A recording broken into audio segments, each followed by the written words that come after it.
Hey guys, welcome back to the channel. This is a story about what if Werewolf Naruto was in Highschool DxD. Before I start, please support for more amazing content, and do consider subscribing to my channel and share this video with your friends. This is written by Bratja Rasa and link in description and support writer.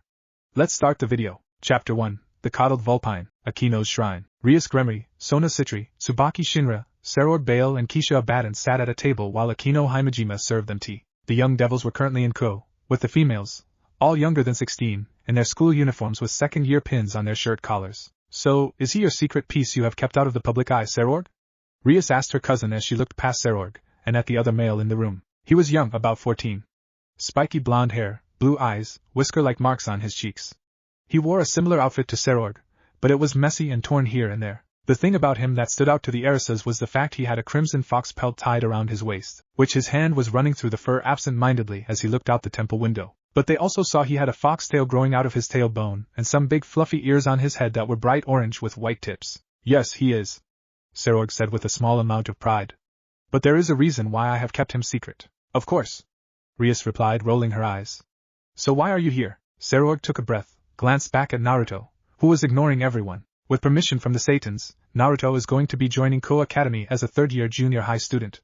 Sarorg stated. I thought it appropriate to inform you both as it is your territory. I see, but why does he need schooling? Sona asked, glancing at Naruto again, taking note of his body language. He clearly doesn't seem like the type to study. Besides, I'm sure he has been tutored by Kisha and others in your home. Very observant as always, Sona. Kisha chuckled, but the girls could see the smile on her face was strained and she had a bit of a miffed aura around her. But he isn't attending to study. He is being sent to learn how to interact with others his own age, and we wanted to ask you two to look after him while he is here. And why would he need that type of training?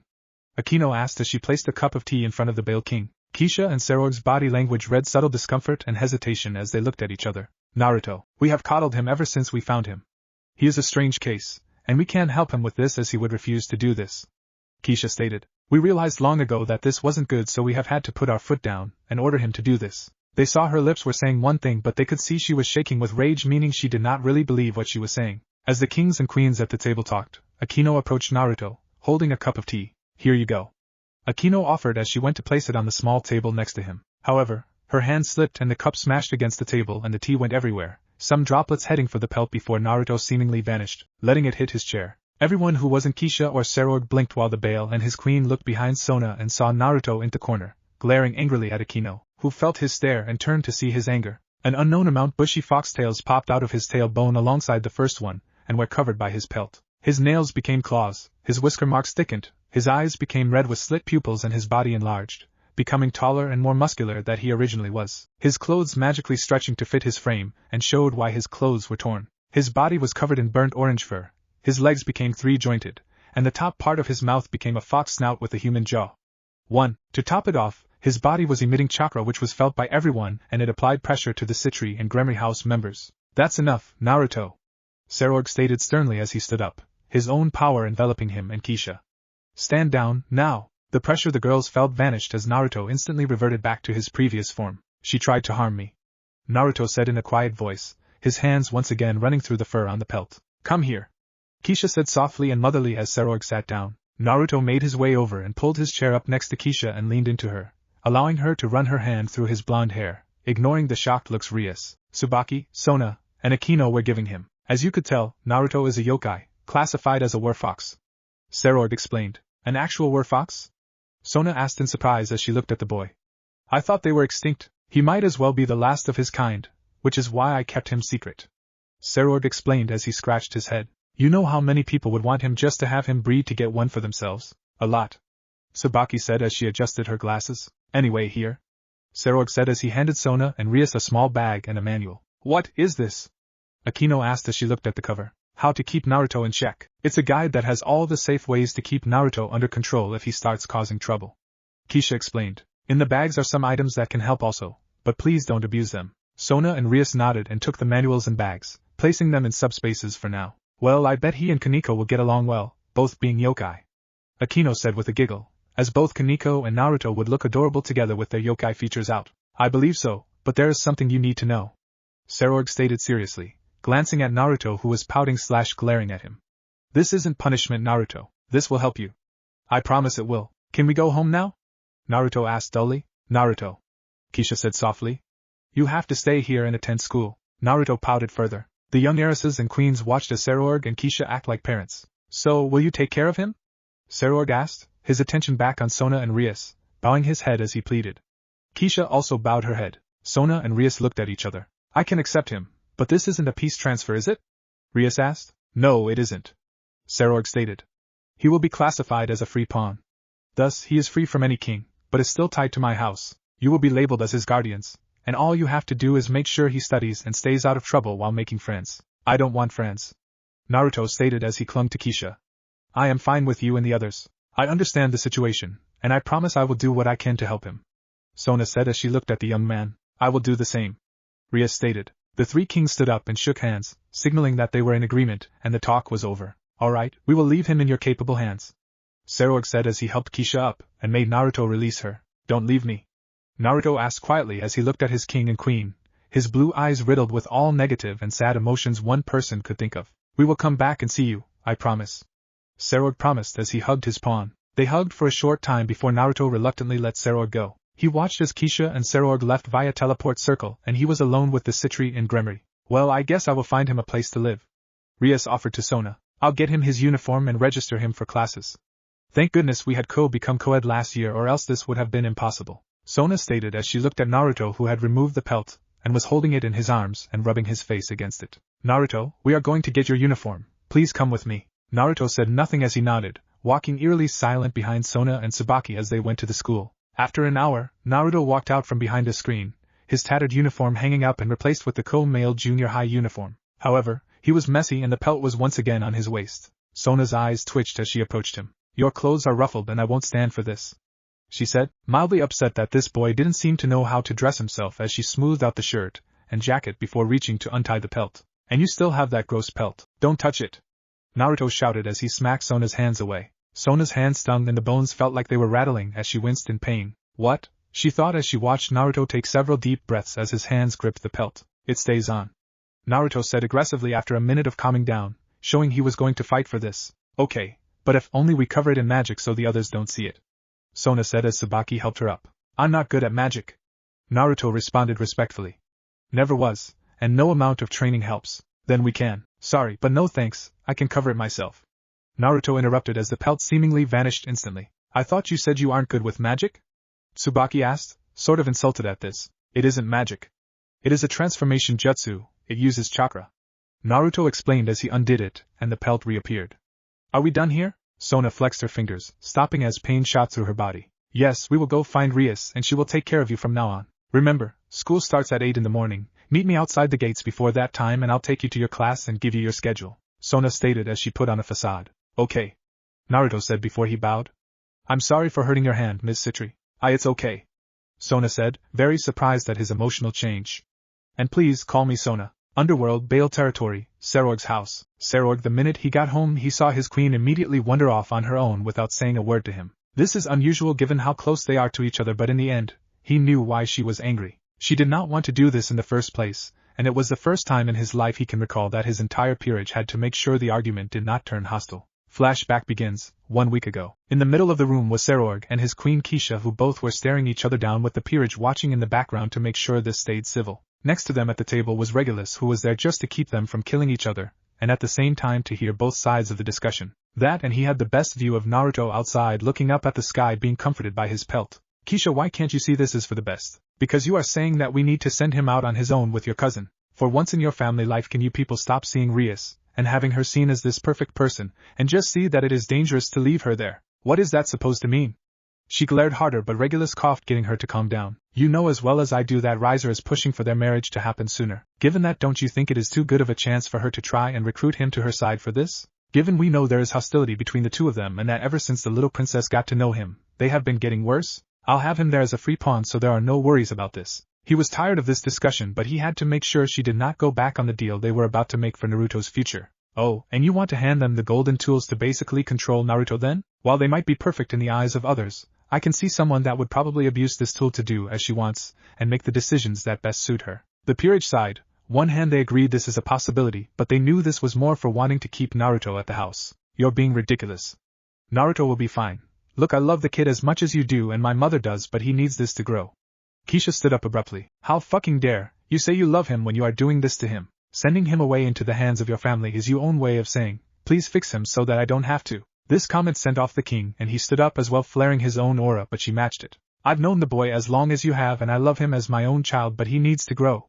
If he stays here, nothing will be changed. Soon the two were about to throw spells until Regulus slammed his hands down on the table, silencing the both of them. You both make valid points, but here are the facts. Serorg, you have to see things from the queen's perspective. You are sending Naruto away to someone that we don't know if can be fully trusted in the moment of her wedding looming over the horizon. On top of that, we both know that Yasaka will not be happy if we do not tell her about this decision, let alone him. The peerage flinched at the word him. That monster was someone Yasaka sent a while back, and while his training was ruthless, he was showing results. Plus, he was the same as Naruto, so the boy was able to bond with him more than others. Another thing though, Naruto needs to socialize, and we can consider this a test run. We can still check on him, Keisha. Just, let's give this a try, and if the results are as bad as you said they are, then we'll bring him home, okay? The girl bit her lips and walked out of the room and outside to hug Naruto, who returned the hug. Regulus turned to his king. You know I would follow you to the end of the earth, right? Yes, I do, Regulus. He frowned and warned him. Then think carefully about this. Because if Naruto is hurt, then you will lose me and your peerage, never forget that. You treat us like family, and we will fight for our family even if it is you. He went outside to be with his little brother now, and the rest of the peerage dispersed to give their king some time on his own. Never seeing the tears flowing down his face. I know, and that is what hurts the most. I don't want to lose him or anyone, but I have to do something. Mother, please forgive me for this. Flashback end. After then, the rest of the peerage was waiting on pins and needles to hear something happen to him, and charge into battle. He only hoped that Rias did take his warning of not abusing the whistle, or he would have his own ass on the line, and then he would teach his cousin what happens when she crossed him. But for now, he had to apologize to his queen and make it up to her this week. Maybe a nice shopping trip will help. Keisha's room. Keisha sat in her room, alone. Naruto, she thought worriedly. I hope you are alright. Flashback. I don't trust them. Keisha stated for the umpteenth time since she and her king returned home. Keisha, please. Serog replied. Sona and Rias won't abuse him at all. I know you trust them, but I don't trust them to handle him. He is not like Gasper. Naruto could go on a rampage and kill them, yet you trust his well-being with them, Keisha argued. That is enough, Keisha. Serog responded angrily. They won't do anything bad. How can you be so sure? Serog said before shutting his mouth to think. Exactly. We have no idea how they will handle him.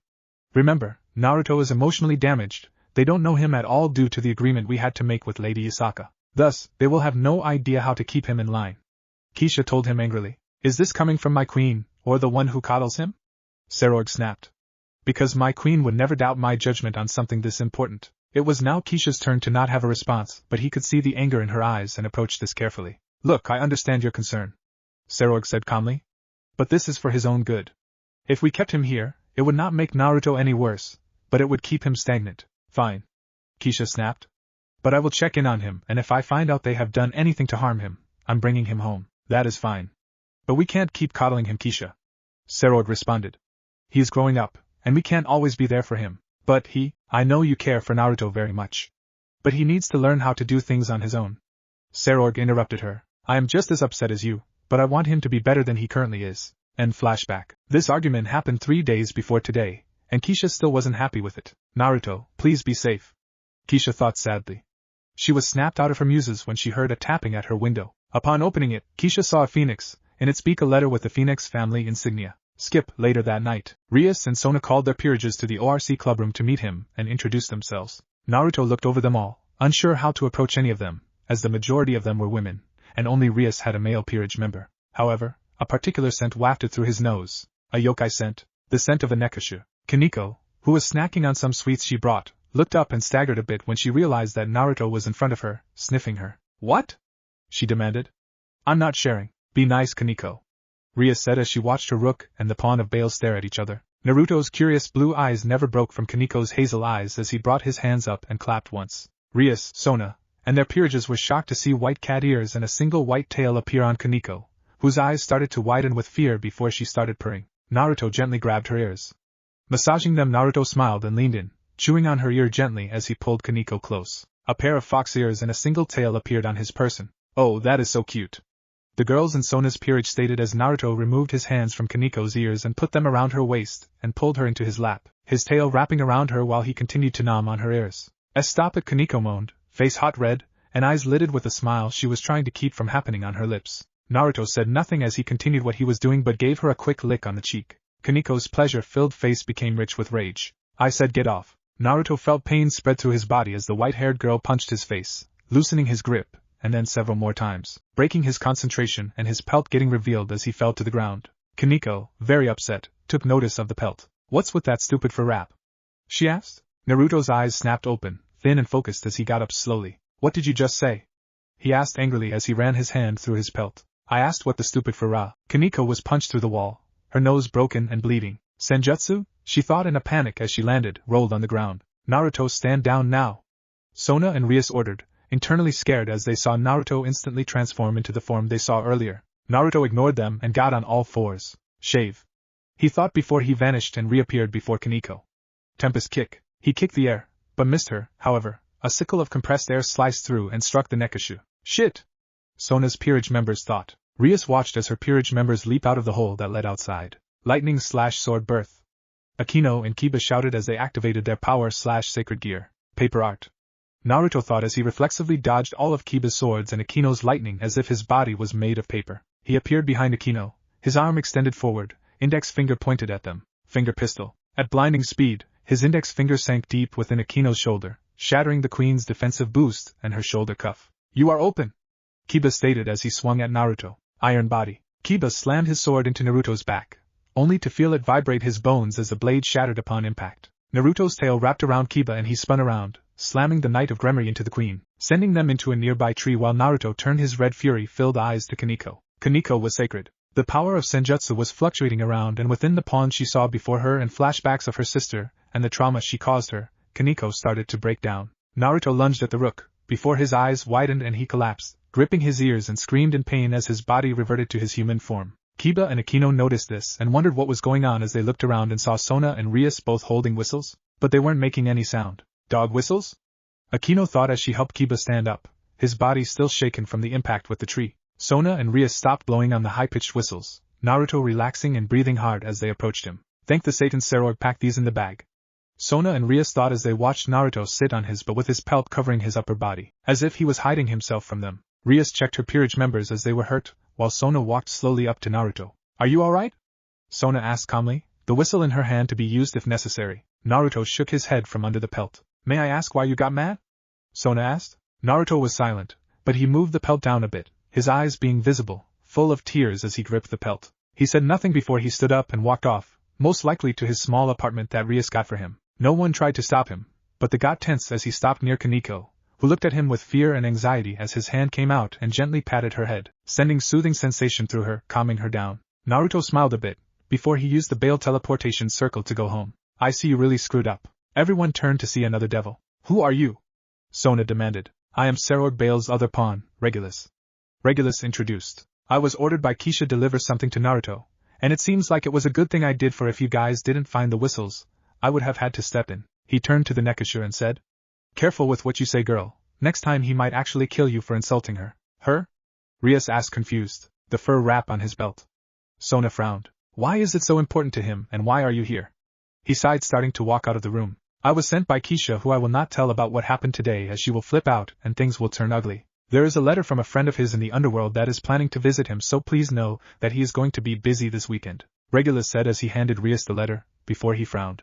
The reason I called the fur as she is because that fur you all insulted and called filthy is the fur of his mother. Upon shutting the door behind him, the rest of the room was stunned silent. I guess I'll deliver it. Kaneko stated as she took the letter from Rias. Kaneko needed to find out why that poor child was broken, and she could only wonder what happened to his mother for him to be this emotionally disturbed. Chapter 1 done. Chapter 2 First Hunt. Dream. Naruto, said 6-year-old child, turned his head and smiled, his tail wagging happily as he saw his mother. Kushina stood tall as she smiled. She was on average height, her body clad in furs wrapped around her waist and one around her breasts, exposing her powerful muscles to the world. Her 5 tox-tails swaying absent-mindedly and her foxers twitching a bit, the right one with a gold ring piercing. On her shoulder was an underworld boar, which was big enough to weigh 300 pounds from the desired meat on its bones. Mom! Naruto called as he scrambled up and hugged her waist, earing a head pat between his ears. How are you doing, Squirt? Kushina asked as she picked him up and held him under her arm while entering their cave. I'm doing fine. Though I was starting to get lonely, Naruto said sadly as his ears laying flat. Kushina dropped the boar and held Naruto, nibbling his ears, making him giggle. You will never be alone, Naruto. Kushina stated with a large smile as she put him down and sat next to the boar, which she started to skin with her claws as he watched her. You will always have me. The scene morphed to Kushina running, carrying her son from exorcists as Naruto squirmed to break free to get back to his friend. Mom, please let me go. Naruto cried as he watched the vision of his friend start to vanish. Please, we need to go back to Zenobia. Kushina bit her lip as she ignored Naruto's cries as Griselda Quarta and Dulio followed them. She was in her hybrid form, making her faster than her normal human form. However, she came to a stop when she found herself surrounded. Give it up, Kushina, Dulio stated as he and Griselda arrived. Your crimes are many, so please surrender, and we will spare the boy. Mom, Naruto whimpered scared as he could feel how strong the angel was. It's going to be okay, Naruto, Kushina whispered as she held him. Don't give the boy false hope, criminal, Griselda stated as she pointed Durandal at them. You won't be excused for all the life you have taken. The scene faded to an ink-like blur and Naruto was now 8, Kushina laying in her bed in the underworld they have called home. Her body, covered in heavy bandages Naruto had to steal, now thin and feeble, unlike how she was 2 years prior. It's going to be alright, Mom, Naruto said desperately as he dabbed her mouth. I'll make you all better, I just need to find the right medicine. Kushina smiled and painfully motioned for him to lean closer. He did and she nibbled his ear, soothing him. I'm sorry, she muttered painfully. I wish I could have kept my promise. Naruto could tell she was sad, and so he leaned up and nibbled her ear, making her smile at his attempt to ease her suffering as he cried. And dream. Knock knock. Naruto stirred from his dream. He was in fox form as he slept. It was how he always slept. On him was his pelt, he couldn't sleep without it. Knock knock. Naruto opened his eyes and yawned as he stretched much like a dog would with his vulpine body. He rolled off bed, his tail pulling his pelt, and as he reached the door he turned into human form, remembering to hide his fox ears and tail with chakra. He opened the door, the bright light blinding his tired eyes as his ears were assaulted by a vile scream. Where the hell are your clothes? Naruto blinked several times before they adjusted and he saw a blushing Kaneko, whose hands were covering her face as she looked away, at his door in casual wear as it was Sunday. All Naruto had on was his pelt, the head on his right shoulder and one paw on the left. Oh, morning. Naruto yawned. Come on in. Kaneko glanced through her fingers and saw he was still naked, taking note of various faded scars on his body. Clothes first. Short while later, Naruto was wearing shorts and a tank top alongside his pelt, his fox features out as he was with a fellow yokai, thus didn't need to hide them as he served tea. Here you go, he said politely. You serve 2 types? Kaneko pointed out as she could smell hers was sweet and his was bitter. I like bitter. You ate sweets yesterday so I thought you might like it more than mine, Naruto said calmly as he sat down and drank his tea. Kaneko took her tea, blew on it, and took a small sip. It's good, she thought as his eyes widened. I'm sorry, Naruto said randomly, bowing. I was out of line when we met, and I should not have done what I did. Please forgive me. Kaneko blinked. The memory of him holding her and nibbling her ears returned, and she blushed. I forgive you, Kaneko said as she sipped more tea. And I would like to apologize for hitting you, and insulting your pelt. She bowed in response. It's okay, I shouldn't have attacked you after that, Naruto apologized. They sat in silence for a long while, sipping their tea. Was there a reason to why you are here? Naruto asked timidly. Yes, Kaneko said, remembering why she actually came to his apartment, as she pulled out an open envelope with the letter inside. This letter was dropped off last night by one of your peerage family. Regulus, I think his name was. Naruto took it from her hand, smelling Kisha's scent on it and on the letter, explaining why it was opened. He pulled the letter out and read it, his face becoming a pout. I don't know why she wants me to come with her, but I guess since she is my friend, I can say yes, Naruto thought as he got up and pulled out a piece of paper and wrote a short note on it before slipping it into the envelope, keeping the received letter. He pulled a second piece of paper out and wrote another note, and this time didn't put it in the envelope. Kaneko watched this unfold in silence. She watched him activate a small baled teleport circle and send his response to the sender, and the one to Serorg to send his response. Sorry, I had to do that in front of you, Naruto apologized as he sat back down. Who was the letter from? Kaneko asked curiously. Naruto blinked and pulled his pelt over his face, as if embarrassed. A friend, he muttered from under the pelt. Oh, okay. But why didn't you have your familiar take the letter to them? Kaneko asked. I don't have one, Naruto replied meekly. None of the animals at the forest wanted to be near me when Serorg took me to the familiar forest. I intimidated them, I guess. Kaneko frowned. I'm sorry. Silence again. Can I ask you something? Kaneko asked. Naruto moved the pelt a bit so he could look at her, making the head of the pelt lay on his. Why did you nibble on my ear and hold me yesterday? Kaneko asked with a blush. Kaneko watched Naruto blush as he covered his face again. I did it because you smelled nice, Naruto admitted embarrassed. Kaneko blinked. Is that all? She asked. Naruto nodded. And what about the cheek licking? I marked you as a friend. It's what I always do to my friends, Naruto replied as his tail started to wag fast as he nodded. Kaneko felt giddy as she saw that, as most people would think she is a child due to her lowly frame. Can I ask another question? Kaneko asked. Naruto nodded again. Why did you decide to keep your mom's pelt? she asked, very scared and worried she had crossed the line when she saw Naruto's tail bush up. Never mind, you don't have. My mother was a loving woman, Naruto said, cutting Kaneko off as he pulled the pelt off and held it in his hands. She taught me a lot: cooking, hunting, skinning, and all sorts of survival skills. She didn't teach me how to fight, I was too young, but what she did teach me and was through tough love. She had her soft side as she loved me dearly after she lost my dad. She would nibble my ears to cheer me up and help me calm down. Kaneko could see the sadness in his eyes as he recounted this to her. We lived in the underworld, in a cave near the Bale territory edges. We were constantly traveling, going all around the human world. I liked coming here all the time, Naruto said with a very sad smile. But one day, in Italy, I got separated from her, and I was taken in at an orphanage for a few days as they thought I was an abandoned child. I made a great friend there. Then one night, Mom barged in and took me away, and we were chased by exorcists and angels. Kaneko's eyes widened. We were able to escape back to the underworld, but Mom was injured, and after a year and a half, she came home covered in blood and Kaneko looked at him and saw that he was reliving the memory. His eyes were dilating and his breathing was becoming ragged and uneven. However, it got worse as he began to shake before he fell from his chair, grasping the pelt. Mom, what happened? He asked in a shaky, panicked voice as he grasped her pelt, holding it for dear life. Kaneko was getting worried as she never expected this type of reaction, and she had no idea what to do as she had never seen someone act like this before, and all she could do was ask Naruto? Are you okay? Naruto ignored her and grasped the pelt before he asked it, what happened? He shook the pelt, and it did not respond. Why were you fighting? I thought you said that you would never go near fallen angels, Naruto shouted as he ripped his tank top and wrapped it around the pelt as if to bandage it. Naruto, don't worry, I'll go get better bandages, so please hang on, Naruto said in an almost maniacal tone as he suddenly dashed towards the door. Kaneko, not thinking, jumped on top of Naruto and got him to the ground. He began struggling to get to the door as he began shouting, No, I need to help her. Let me go, she's all I have. She needs help, I can't stop him with force alone. Kaneko thought as he thrashed, trying to get her off. She looked at him, taking notice of his ears that were rapidly twitching, showing the distress Naruto was currently experiencing. She would nibble my ears to cheer me up and help me calm down. Using her natural flexibility, Kaneko was able to keep him down and forced herself to nip the top part of his left ear. The effect was instant as he stopped moving and relaxed as she nibbled his ear. You alright, Naruto? Kaneko asked after a few minutes of nibbling his ear. Yes, he said sadly as he stood up and helped her stand up, face flushed. He walked over and picked up his pelt, removing the tank top from it, and just stared at it. I'm sorry you had to see that part of me, he whispered as he shook with his eyes watering.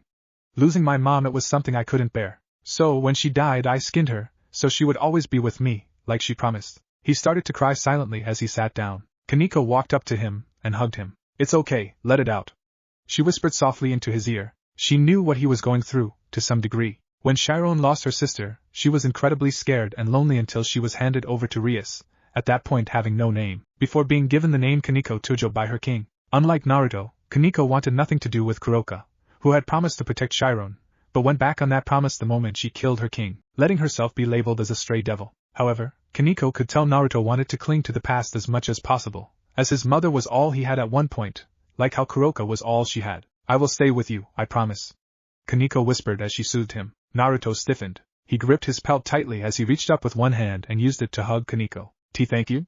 He hiccuped. Kaneko nodded, and looked down to see his tail wrap around her waist, as if pulling her into the hug more. She smiled and placed her head on top of his between his ears. You're welcome. Skip, Monday morning, Ko Academy Junior High. Calm down everyone, the teacher said as he looked over his class.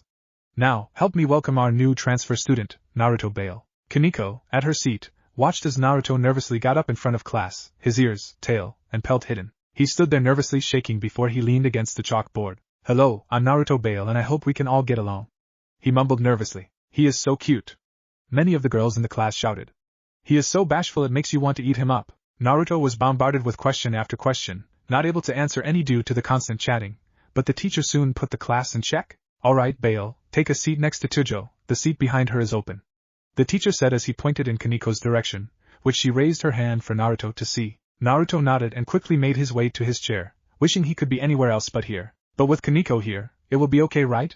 He thought as he sat down and listened to his teacher, pulling out his book and supplies. Skip, lunch. Rias and Sona were in the student council room, eating lunch. So, Kaneko and Naruto are friends now?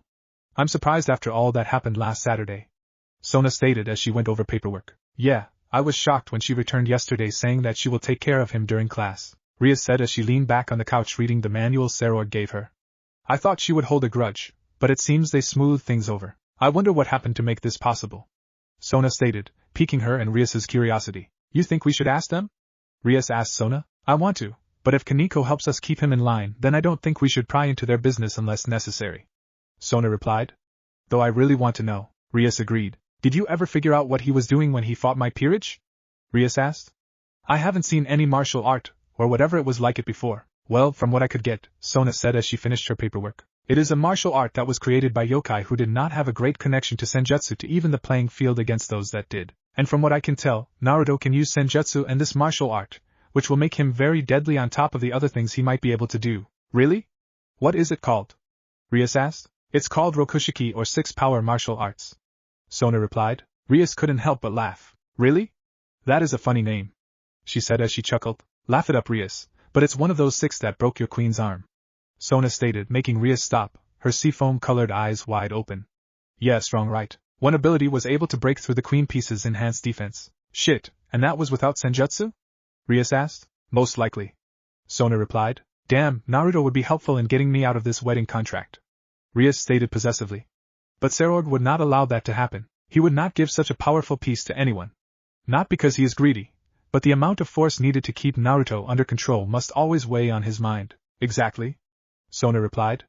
His sudden outbursts and emotional stability I feel is something we need to be careful of. We don't want to set him off and get him to turn on us now. I agree, Rias stated as she looked at the clock. Well, class will start soon, so I'm heading out. Alright, but remember, we need to talk about who is taking responsibility of watching him when we do stray devil hunting. Sona reminded Rias as she left. Yeah, I know. Rias nonchalantly called back as she shut the door. Skip, after school. I'm very sorry for my actions yesterday. Naruto apologized to Kiba and Akino when he entered the occult research clubroom. I was out of line. It's fine, Naruto. No hard feelings, though I'm curious about your fighting style. Kiba stated as he looked at the pawn. I'm also curious. I want to know how you were able to damage me so easily, Foxy? Akino asked with a giggle at Naruto's red face while he hid behind Kaneko. I used one of the martial arts moves my master taught me. I'm not allowed by my other master to use any chakra techniques unless I'm in a serious life or death fight, so I use my martial arts that don't rely on chakra. Naruto explained. Interesting, so what can you do? Kiba asked. Naruto felt uneasy and was under his pelt behind Kaneko, who sighed and looked at the knight and queen. Leave him be. He will tell us eventually, Kaneko said for her friend. Oh, sorry if we were pushy, Foxy, Akino said to Naruto. Rias entered the room, having finished showering, and noticed everyone was there. Okay, Naruto, you will be accompanying me and my peerage on our stray hunt tonight, Rias informed the boy, who peeked out, taking notice that the whistle she used earlier was hanging around her neck, and nodded. I won't be able to teleport with you guys, so tell me where they are at and I'll meet you there, Naruto said as his fox ears and tail appeared. Rias blinked. Oh, well, we will be going to the abandoned factory near the station at the mountain area of Kuo, Rias informed him. Naruto nodded. Alright, are you leaving now? Naruto asked as he watched Kiba's sword appear at his hip, Akino's clothes become a shrine maiden garb, and Kaneko slip on a pair of MMA boxing gloves. Yes, Rias stated as her peerage was surrounded by red light and teleport circles, Naruto activating his own. Once they all appeared at the factory, they could sense the stray devil. Naruto, you stay by me, alright, Rias stated as she went to open the doors. Naruto nodded and walked by Rias's side. Serord never let me or Regulus attend the stray hunts he would do, Naruto thought as he watched Rias open the doors, and heavy fog bellowed out. As Rias's peerage entered the building, Naruto felt concern enter his being as he could sense 6 strays inside. However, where they were at specifically, he could not tell. This is strange, Akino thought as she, Kiba, and Kaneko entered the building, prepared to fight. This fog feels unnatural. Naruto and Rias watched as they vanished into the fog. Rias could not see anything but knew something was wrong when Naruto gripped her hand tightly, causing her to wince before she looked at him to see a horrified look on his face. Naruto, what's wrong? Rias asked urgently. They are being overwhelmed, Naruto stated as his eyes moved from place to place as if he was watching something. He gripped his pelt tightly with his other hand. I want to go in there and help, Naruto thought as he continued to watch. But Serorg, flashback. Naruto, you're allowed to promote to bishop, rook, or knight whenever you want without my permission, Serorg told the young war fox. However, your jutsu and queen promotion are prohibited to be used in life or death situations. Does that mean when I am in danger of dying? Or when I see someone else in danger? Naruto asked as he looked up at Serorg. Both, but be careful, Serorg said as he patted Naruto's head. We don't want you to hurt anyone, that is why I'm placing restrictions on you. Naruto nodded in understanding. In another flashback he saw a woman standing in front of him with a smile on her face, and her golden eyes peering down to him. Naruto, I want you to promise that if you ever find people you grow to care about, fight with everything you got. But what if I lose control? She smiled. That is something you won't worry about if you love them enough. Train hard and soon you'll be able to fight like that all the time with complete control. After all, no one ever improved doing nothing, no? Naruto nodded his head and purred at the head patting he got. In another memory he saw a man standing there with a white bird on his shoulder and a grim look on his face. Don't blame yourself, Naruto, you are young. But I killed him. I didn't mean to. Maybe everyone is right, I am dash. He was smacked by the man with a vicious backhand, sending him flying. The man glared at the child for a minute, seeing the tears on his face, looking at the headstone sitting there. He sighed and, doing something he rarely did, he bent down and hugged the boy. You're no monster. We are creatures and we have instincts others can't fathom. Remember, my student, we are the ones that fight this battle every day, and he knew that. Use this as not a reason to sully and fear, but to fight and get stronger.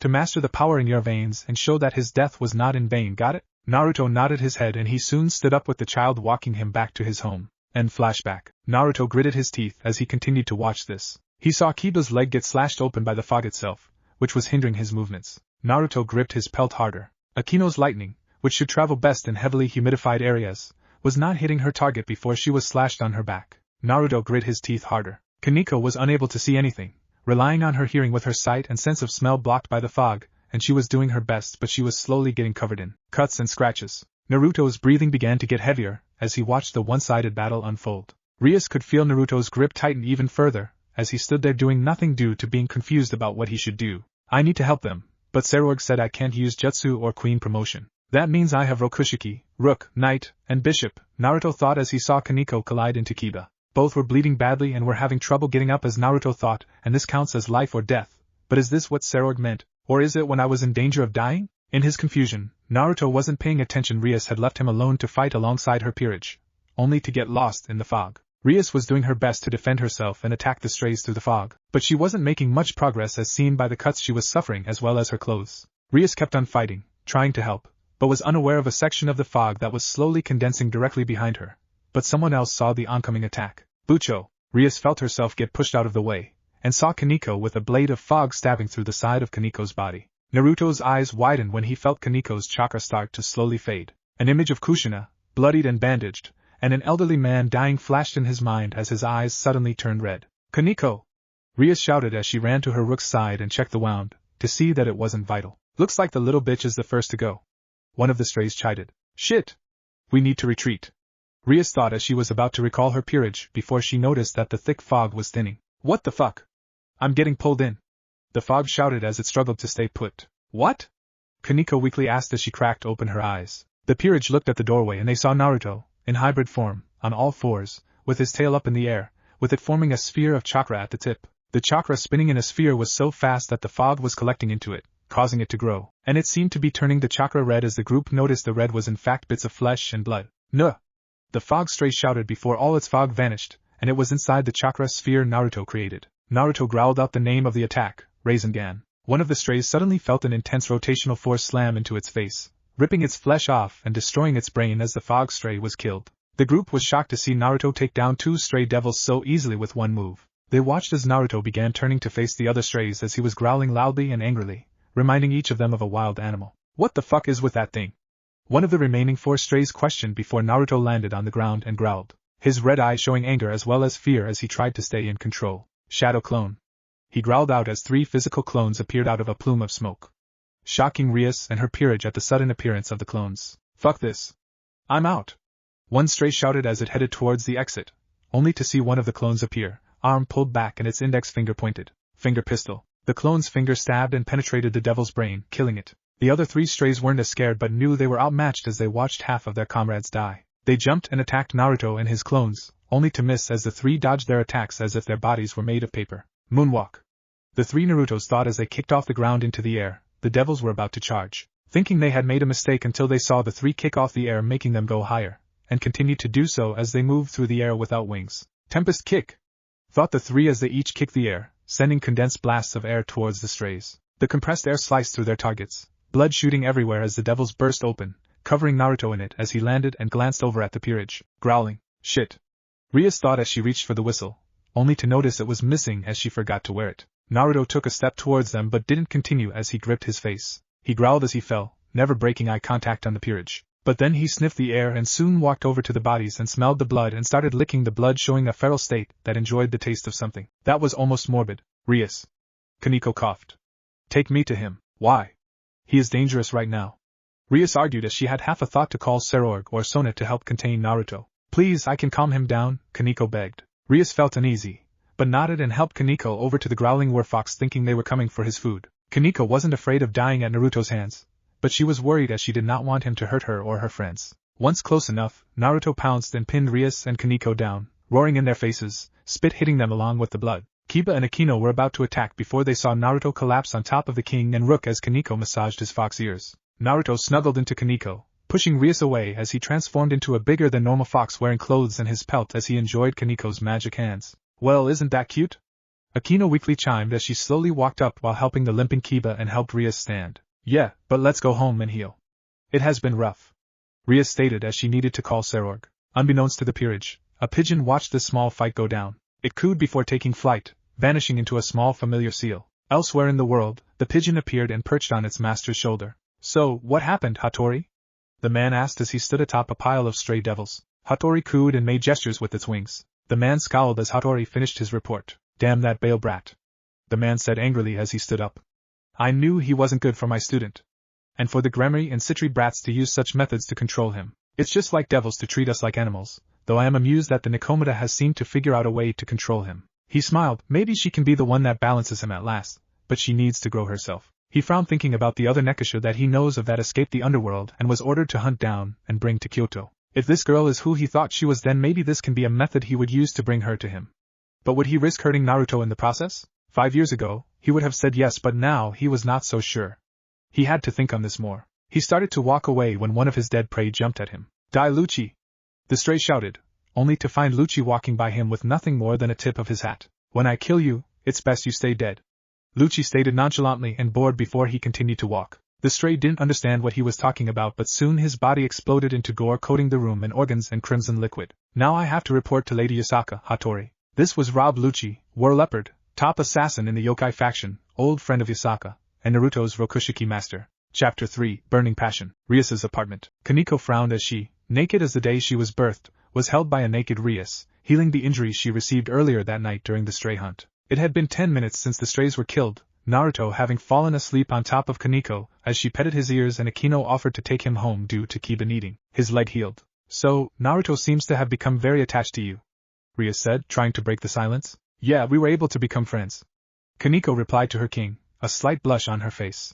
He and I are very much alike. Rias blinked, tilting her head in confusion. Kaneko shook her head, showing she didn't want to diverge any more information. Well, you are close enough to him to subdue him, Rias said as she pressed herself against the smaller girl's back, almost finished healing Kaneko. Yeah, his ears, Kaneko muttered. I don't want to say too much.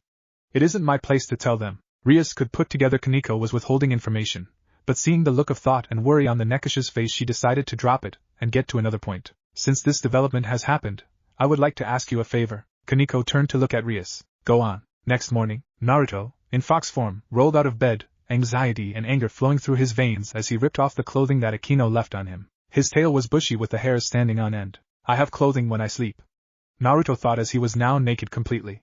But I have to put the uniform back on as school starts in a few hours. Knock knock. Naruto's ears and tail vanished as he took human shape and grabbed his pelt and opened the door. He shut it as quickly as he opened it, and pouted as he walked over and pulled on a pair of shorts before opening the door again to reveal Kaneko and Rias, both wearing their uniforms. Morning, Naruto, Rias said with a smile, feeling on edge as Naruto didn't smile back but keep a neutral expression as he nodded and motioned for them to come in. How did you sleep?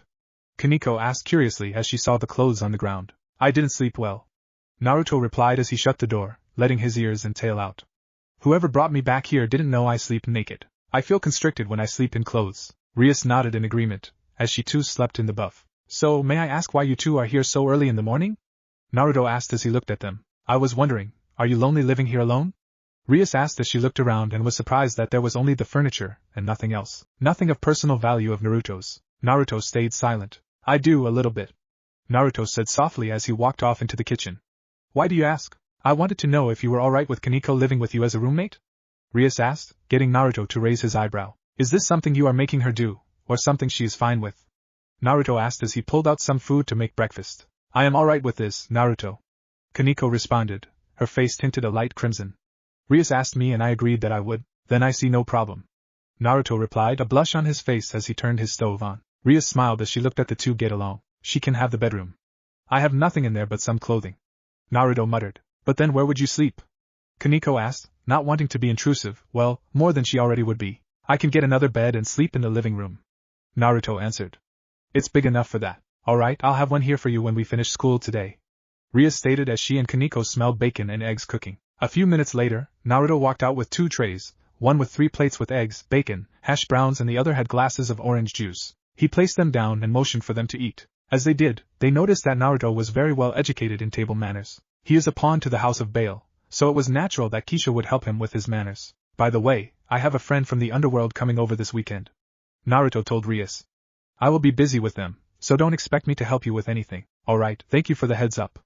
Rias replied, enjoying his cooking, as did Kaneko. Naruto nodded as he finished his breakfast. He cleaned his dishes and then took a shower before the 3 of them walked to Ko for school. End of the school day, student council room. Naruto was chasing a red dot from a laser pointer, held by one of Sona's peerage members. Mildly annoyed he couldn't catch the dot and running like an animal doing whatever it took to get it. Sona smiled, standing next to the open window as she watched this. This is a little rude of us, but he seems to be fine with it. Sona thought before her eyes widened when she felt an immense presence behind her, the shadow of someone covering her own on the floor. And here I thought I have seen everything. The person stated, getting everyone's attention. Lucci stood within the windowsill, Hattori on his shoulder before he took off and flew over to Naruto, the pigeon landing on top of the boy's head as he looked wide-eyed at Lucci. It's been a while, Lucci said as he stepped out of the window, ignoring everyone as he looked at the werewolf. Naruto. It has, master. Naruto said as he stood up, Hattori repositioning himself on Naruto's shoulder as he bowed. Instinctively, he activated Iron Body as Lucci appeared before him, his index finger pointed at Naruto's throat. It's good to know you are keeping up with your training in Rokushiki. Lucci laughed with a grin. If you weren't, your throat would have had a huge hole in it right now. Naruto nodded as he deactivated his Iron Body. Okay, what is going on? Sona asked as she couldn't take being out of the loop. Naruto, please explain what is going on. Sona, this is Rob Lucci, my Rokushiki instructor. Naruto said politely. Master, this is Sona Citri. I already know who she is. Lucci stated. You don't become a master of espionage by not studying your surroundings. Sona looked at Lucci. She could feel his general presence, and it was bestial, like Naruto's. But unlike the timid, somewhat tame power Naruto usually exuded, Lucci's was a snarling beast, ready to draw the blood of its enemies at the slightest provocation. It was strong, and Sona did not believe the amount she felt was all of it, there had to be more. You are an assassin? Sona asked, making Tsubaki and the rest of Sona's peerage on edge. Yep, the yokai faction's best assassin. Lucci said sadistically with an equally sadistic smile. Watch what you say and do, or else my hand might slip. May I ask why you are here, master? Naruto asked, remembering Lucci's sense of humor was more on the intense side of things. Lucci sighed. I wanted you to know, Lady Yasaka isn't too happy that she wasn't informed of you moving here to Ko. Naruto's eyes widened. I see. He said. Does that mean? Yeah, I informed her of your outburst during the stray hunt. Lucci stated. And the fact you used your jutsu? Naruto tensed as he felt his body numb. Don't worry kid, we aren't mad at you. Lucci stated as he walked up to Naruto. You did your best to keep yourself in control, and in the end you lost it. But we are very proud you were able to hold it for so long. Naruto closed his eyes tightly. But Hattori slapped Naruto with his wing. I told you before, Naruto. You did nothing wrong, so you shouldn't fear using your jutsu. Lucci said as he knelt down, showing some compassion which no one but Yasaka would see. Jiraiya would be proud of you. Sona watched as Naruto hugged Lucci, gasping for air as Lucci smacked the boy across the face upon letting him go. Never let your guard down, even when around friends. Lucci informed as his strike threw Naruto into the couch, who coughed as his breathing came back. Hey, that was uncalled for. Tsubaki stated sternly as she made her way to the coughing devil. You may see it that way, but as his instructor, I have to teach him, even if it is the hard way. Lucci stated as Hattori perched himself back onto Lucci's shoulder. Naruto, your fears are something you need to live with. Jiraiya would say this to you as well. So, continue your training, and be aware Hattori will stop by time to see if you are doing well, informing Yasaka and I. Naruto nodded as he got his breathing under control while Lucci used moonwalk and shot out of the window. Sona watched Lucci leave before she turned to see Naruto getting up, wobbly and Tsubaki helping him stand. You okay? Sona asked full of concern. Naruto nodded, and tried to leave, but collapsed against the door. Naruto, please lay down for a bit. Tsubaki asked as she tried to get him to the couch, but her hand was batted away by his tail. I deserve this. Naruto stated as he gripped the handle. Especially after what I did. What happened? Sona asked as she carefully approached Naruto, whose ears twitched with every step she took. Naruto stayed silent. Does it happen to be centered around this Jiraiya Lucci mentioned? Sona asked, seeing his eyes widen when Jiraiya was spoken. Shut up. Naruto muttered softly, not looking at Sona, which made her very worried. You don't own me, so I don't have to tell you anything. You are right, Sona said as she reached up and caressed his head, right between his ears. But I am your friend, so if you want to talk you can talk to me. Okay? Naruto enjoyed the feeling of her hand on his head, so he nodded before he left. That boy, he has more issues than we thought. Tsubaki stated obviously. I mean, we know from Rias that his mother left an impact on him upon her dying, but this with that other person seems to be just as bad. I know, Tsubaki. Sona said as she sat down, worried about the conversation Lucci had with Naruto. But we can't pry into Naruto's business. When he is ready, he will tell us. Naruto's apartment. Kaneko wasn't home, leaving Naruto all alone. He sat in the corner in the fetal position, his tail wrapped around him as he held his pelt. Master Jiraiya, Naruto thought as he remembered his second master. He, like Lucci, was ordered by Yasaka to train Naruto. Only Jiraiya taught him jutsu to use his chakra with. Naruto liked Jiraiya more than Lucci, as the latter was an intense martial arts instructor due to the Rokushiki being difficult to master, and the former wasn't all focused on training. However, one day, Naruto got angry, and lashed out. Next thing he knew, his hand was impaling Jiraiya. Naruto gripped himself tighter before holding one hand out, and spinning his chakra, forming the Rasengan. The last thing he taught me ended up getting him killed. Naruto thought bitterly as he ended the jutsu. His ears lay flat on his head as he leaned down, laying on the floor. That night, Kyoto. He seems to be doing well, especially with the one Sarorg asked to watch him. Lucci stated before he took a sip of his wine. Hattori on the table snacking on some nuts. Yasaka, the leader of Kyoto, sighed as she took a sip of her glass. I see, but was there anything else about him today that seemed off? Yasaka asked. I saw nothing. Lucci responded. I saw the same boy I trained. He hasn't changed a bit. Which is why I understand why his king sent him to Kuo. I still don't understand why he doesn't trust us to take care of Naruto. Yasaka whined. He is a delicate person, so leaving him with people who don't know him has me on edge. Lucci laughed, earning a glare from Yasaka. I agree. Lucci said after he laughed. Those girls have no idea what they are doing, but I do believe there is a silver lining. Really? How so? Yasaka asked, stunned at Lucci's behavior. The Gremry girl has Kuroka's baby sister in her peerage, so Naruto won't be entirely alone with her there. Lucci replied nonchalantly. They are now roommates. Yasaka face-palmed. Kuroka the stray cat. She muttered. Now that was a misfortunate incident. Lucci agreed silently. How did the little one take this? Yasaka asked worriedly. Naruto seems to like her. He marked her as a friend as she was able to find a way to keep him under wraps if he loses control. Lucci reminded Yasaka. I see. Yasaka stated. However, I hope he doesn't forget that he is already engaged to someone. He won't, the boy wouldn't forget that sort of thing. Lucci replied before he finished his wine. Well, I'll be heading out now. Good night, Yasaka. Good night, Lucci. Yasaka replied before yawning as her best friend left the room. I think sleep would be a good idea now. Yasaka headed to her room, a little drowsy after the wine, and when she arrived, she plopped onto her bed, ignoring the fact she was still in her kimono as she undid her hair before falling asleep after a hard day of work. Dream. Yasaka watched as a Sarorg Bale, age 15, approached her with Naruto, age 9. She stood up and bowed. Welcome to Kyoto, Sarorg, Naruto. She said politely. We are grateful. Sarorg said as he bowed. Naruto seeing this and bowed as well. May I ask how long the young one has been in your peerage? Yasaka asked, disdain evident in her voice. He has been my pawn for the last year. Sarorg answered as Naruto looked around, amazed at the architecture and color the yokai faction had. He wore his pelt with its arms around his neck, making it act like a cape with its body, and the 5 tails following behind him on his short frame. Yasaka knelt down, and extended her hand, briefly stopping when Naruto winced and fled behind his king. Naruto, she won't hurt you. Sarorg urged softly as he put his hand on Naruto's shoulder comfortingly. Come on. Naruto timidly walked from behind Sarorg and stood before Yasaka. She placed her hand on his head, smiling as she heard him purr while she rubbed his head. You are such a cutie. Yasaka gushed as she wanted to pull Naruto into a hug, but took notice of his pelt. Who is this? Naruto froze a bit before his face became full of sadness and remembrance. He untied his pelt and held it in his arms. My mom. He responded sadly, as if he was on the verge of crying. Oh, I'm so sorry. Yasaka responded as she hugged him gently. What was her name? Kushina. End flashback. Yasaka woke up, feeling a smaller body next to her under the covers. Smiling, Yasaka opened her eyes and looked down to see her daughter, Kanu, age 11, snuggling into her warmth. Yasaka pulled Kanu up a bit, wrapping her daughter in her arms. I know it must have been hard, Naruto. Yasaka thought as she remembered her dream of the past. Losing Kushina and then Jiraiya was something I regret letting happen. All yokai are my family, so losing one who I don't know, like Kushina, pains me. But you felt more pain than I ever could. Mami Kunu mumbled in her sleep. Yasaka leaned into Kunu and held her tightly. I hope you will find someone to help. Yasaka thought before her mind succumbed to sleep. Skip, Saturday morning, train station. Naruto yawned as he sat in the station, waiting for his friend to arrive. Even with his ears hidden, his hearing was as superb as it normally is, meaning he could hear everything within a few square miles of his location if he added senjutsu to his ears, but without it, he could hear everything in a half-a-mile radius. I hate the city. Naruto thought negatively, frowning as he watched people walk past his bench. It's so noisy. Living in the woods was much better. He ran his hand through the pelt's fur, longing for days gone by in his eyes as he did. Naruto sighed and pushing these feelings away. Naruto, said Werewolf turned and was hugged by one Revel Phoenix, who wore a big smile as she hugged the smaller teen into her bigger-than-average breasts for a 14-year-old girl. Revel, it isn't polite to just jump him like that.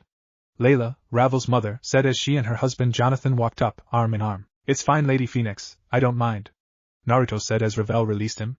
It is a pleasure to meet you again. Same to you, Naruto. Layla said as she hugged the boy. You adjusting to the human world all right?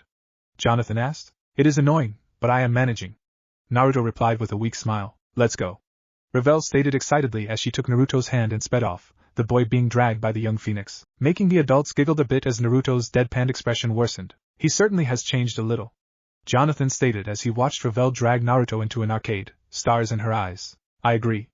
Layla responded. Flashback. It was evening in the underworld, and there was a big party for one of the heirs' birthday. Layla and her family attended, her oldest children and husband mingling amongst the other guests while Revel, age 9, held her hand and looked around. Layla walked with Revel by her side and noticed a blonde child, about the same age as Revel, alone in the corner of the massive ballroom. She noticed his fox ears and tail, along with the fox pelt wrapped around his waist, massive for his size. Revel, having taken notice of the same boy, glimpsed his tail. Layla felt Revel let her hand go, and she watched Revel run up and grab a hold of the bushy foxtail, scaring the poor boy out of his skin. Revel caressed the tail, rubbing her face in it, and did not notice the uncomfortable look the boy had as he turned and saw what was going on. Layla walked up and removed Revel from the tail, which was pulled back and held in the boy's arms. I am so sorry about this, please forgive my daughter. Layla apologized as she bowed. It's fine. He replied. Just please don't grab it. Ask. Okay. Revel replied sadly, taking in what she did was unladylike and rude. May I ask your name, little one? And where are your parents? Layla asked curiously, not seeing other foxes around. My name is Naruto. Layla and Revel glanced over as Kisha ran up and hugged him. Don't run off again. Kisha fussed as she checked him over. Do you understand? Naruto nodded and looked at Revel. I'm fine, Kisha. Kisha? As in the Queen of Serorg Bale's peerage, Kisha? Layla asked, very surprised. Lady Phoenix? Kisha said in surprise. I'm sorry if Naruto has been bothering you. He is very curious. No, nothing happened. He and Revel here were becoming friends is all. Layla shrugged as she gently pushed Revel towards Naruto. Kisha, despite being very nervous at this, pushed Naruto as well, wanting him to have a friend his age, and she was going to take this opportunity. Naruto and Revel started to talk, and the four of them made their way to the balcony, where it was less crowded. Kisha and Layla kept an eye on the two children and smiled as they were getting along. However, Kisha started to panic when Naruto licked Revel's cheek, but stopped when Revel hugged Naruto, and he hugged back, a timid smile on his face. And flashback. Layla felt warm inside as she remembered that day. Jonathan wasn't all that happy Naruto had licked his daughter's face, but got over it as he saw how happy Revel was when he asked her about her new friend. The two adults watched the two teens play games for a few hours and Naruto led them around pointing out certain shops and landmarks. What? The small group stopped as they heard this and saw Rias Gremory, in casual clothing with a bag of groceries, looking shocked as she pointed at them. Hey! Naruto muttered. Nice to meet you again, Rias. Layla chuckled as she found the girl's antics funny. What are you doing here? Rias asked politely. We were spending the day with Naruto. Jonathan explained. We rarely leave the underworld and Revel wanted to see him again, didn't he tell you? I told her I would be busy today. Naruto replied. I just didn't tell her what I was doing. Oh, but how do you know Naruto? Rias asked. He is my friend. Revel answered, holding Naruto's arm, pulling him into her body. We met at a party a few years ago. Rias was at a loss for words as she processed this. Well, you seem to be busy, so I guess we will leave you be. Jonathan stated as he noticed the groceries. Wait, Rias called out as she grabbed Naruto's other arm. I am responsible for Naruto, so if you are with him, I have to be there to make sure nothing happens. What? Naruto asked, his head tilting to the side. You don't have to go that far. No, I do. Rias rebutted. Naruto sighed. Okay, then I guess we can go get lunch. Naruto stated. I don't have much money, so I will make something for you at my house. Just be wary, my roommate will be there and she probably won't be happy I didn't inform her we will be having company. Her? Ravel thought as she nodded in agreement. Naruto and Kaniko's apartment. As Naruto predicted, Kaniko wasn't happy when she saw Naruto return to their apartment with Rias, Ravel, Jonathan, and Layla. I see. Kaniko said with her eye twitching after he explained what happened. Well, then let's get lunch started. With this many people, we should make lasagna. Rias, who loved noodle dishes, mentally jumped for joy at the thought of lasagna. Oh, don't pout. Layla stated as she looked at Kaniko. We did some research before coming here, and we found out when one comes over, we should bring something for your hospitality. A summoning circle appeared in Layla's hands and within a few seconds, a large strawberry cake appeared in her hands. Naruto shuddered. Kaniko started to drool. How animal-like. Ravel sniffed as she noticed Kaniko's transfixed gaze on the cake. What was that? Kaniko retorted as she glared at Ravel, who was still holding on to Naruto. That's enough, you two. Layla stated as she took Naruto from Ravel. Alright, what can we do while lunch is being prepared? I don't know. Naruto said bluntly as he walked into the kitchen. I'll help you. Rias offered as she stepped in, getting a small nod from Naruto. Meanwhile, Ravel looked around the living room, taking notice of the bed and a dresser. Whose is this? She asked. It's Naruto's. Kaniko replied rudely. He sleeps out here. Why doesn't he have a bedroom? It's a one-bedroom apartment, and you kicked him in here when you moved in? Ravel accused. Kaniko had a tick mark appear on her forehead. Why you? That is enough, Kaniko. Rias called from the kitchen. Be nice to your guests. Ravel, be nice. Jonathan scolded lightly at his youngest child. Kaniko and Ravel pouted before glancing at each other and looking away with irritated looks. After an hour of cooking, Naruto pulled the lasagna out of the oven and carefully placed it on the stove. When served, the six in the tiny apartment enjoyed the food, complimenting Naruto and Rias on their culinary skills. Kaniko and Rias cleaned the dishes while Naruto sat in Ravel's lap, at her request, and he had a dopey smile on his face as his tail wagged. Ravel was massaging his ears and he was thoroughly enjoying it. Kaniko frowned as she watched this, which was seen by Rias, who giggled internally. Jonathan smiled as he saw his daughter enjoy herself, actually smiling, not the farce she usually wears. He glanced at his watch. It's 3 p.m. already. He thought before he stood up, stretching. Alright, I believe it is time to go home. What? Ravel asked in disbelief. Can't we stay a little longer? I'm sorry, but we have things to do tomorrow and I bet Naruto and his friends do as well. Jonathan explained as Ravel pouted. Naruto whined as she stopped massaging his ears. Ravel felt her heart ache as she acknowledged she was leaving. She looked up and connected eyes with Kaniko, whose gaze practically showed she wanted the phoenix gone. An idea popped into Ravel's head, causing her to smirk. I guess until next time, Ravel. Naruto said sadly as he hugged her goodbye. Until next time, Naruto. Ravel said as she released him, but kissed his cheek before letting him go completely. Rias had to hold Kaniko back as she tried to lunge at the phoenix, as she started to teleport home, sticking her tongue out at Kaniko before her form vanished. You alright, Kaniko? Naruto asked, his face a little red from embarrassment. Kaniko growled and looked at Naruto, the scent of Ravel's lips on Naruto's cheek still strong. Yeah, I'm fine. Kaniko stated hotly as she broke Rias's grasp and stormed into her room. Was it something I did? Naruto thought as Rias grabbed her groceries from the fridge. I'll be going as well. Rias stated happily. I'll see you on Monday, Naruto. Naruto waved goodbye as Rias walked out the door, shutting it behind her. He touched his cheek, still tingling after feeling Ravel's lips there as his heart beat a little faster. A memory of a young blue-haired girl with brown eyes kissing his cheek replayed itself in his mind and he smiled lightly before he stripped naked, turned into a fox and went to sleep, snuggling into his mom's pelt. Chapter 4 Starting High School, October 10th. Happy birthday, Naruto!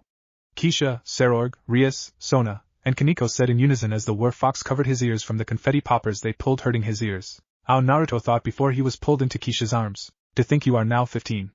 Kisha said cheerfully as she hugged her pseudo-son. Naruto melted into Kisha's hug, having always enjoyed her warmth.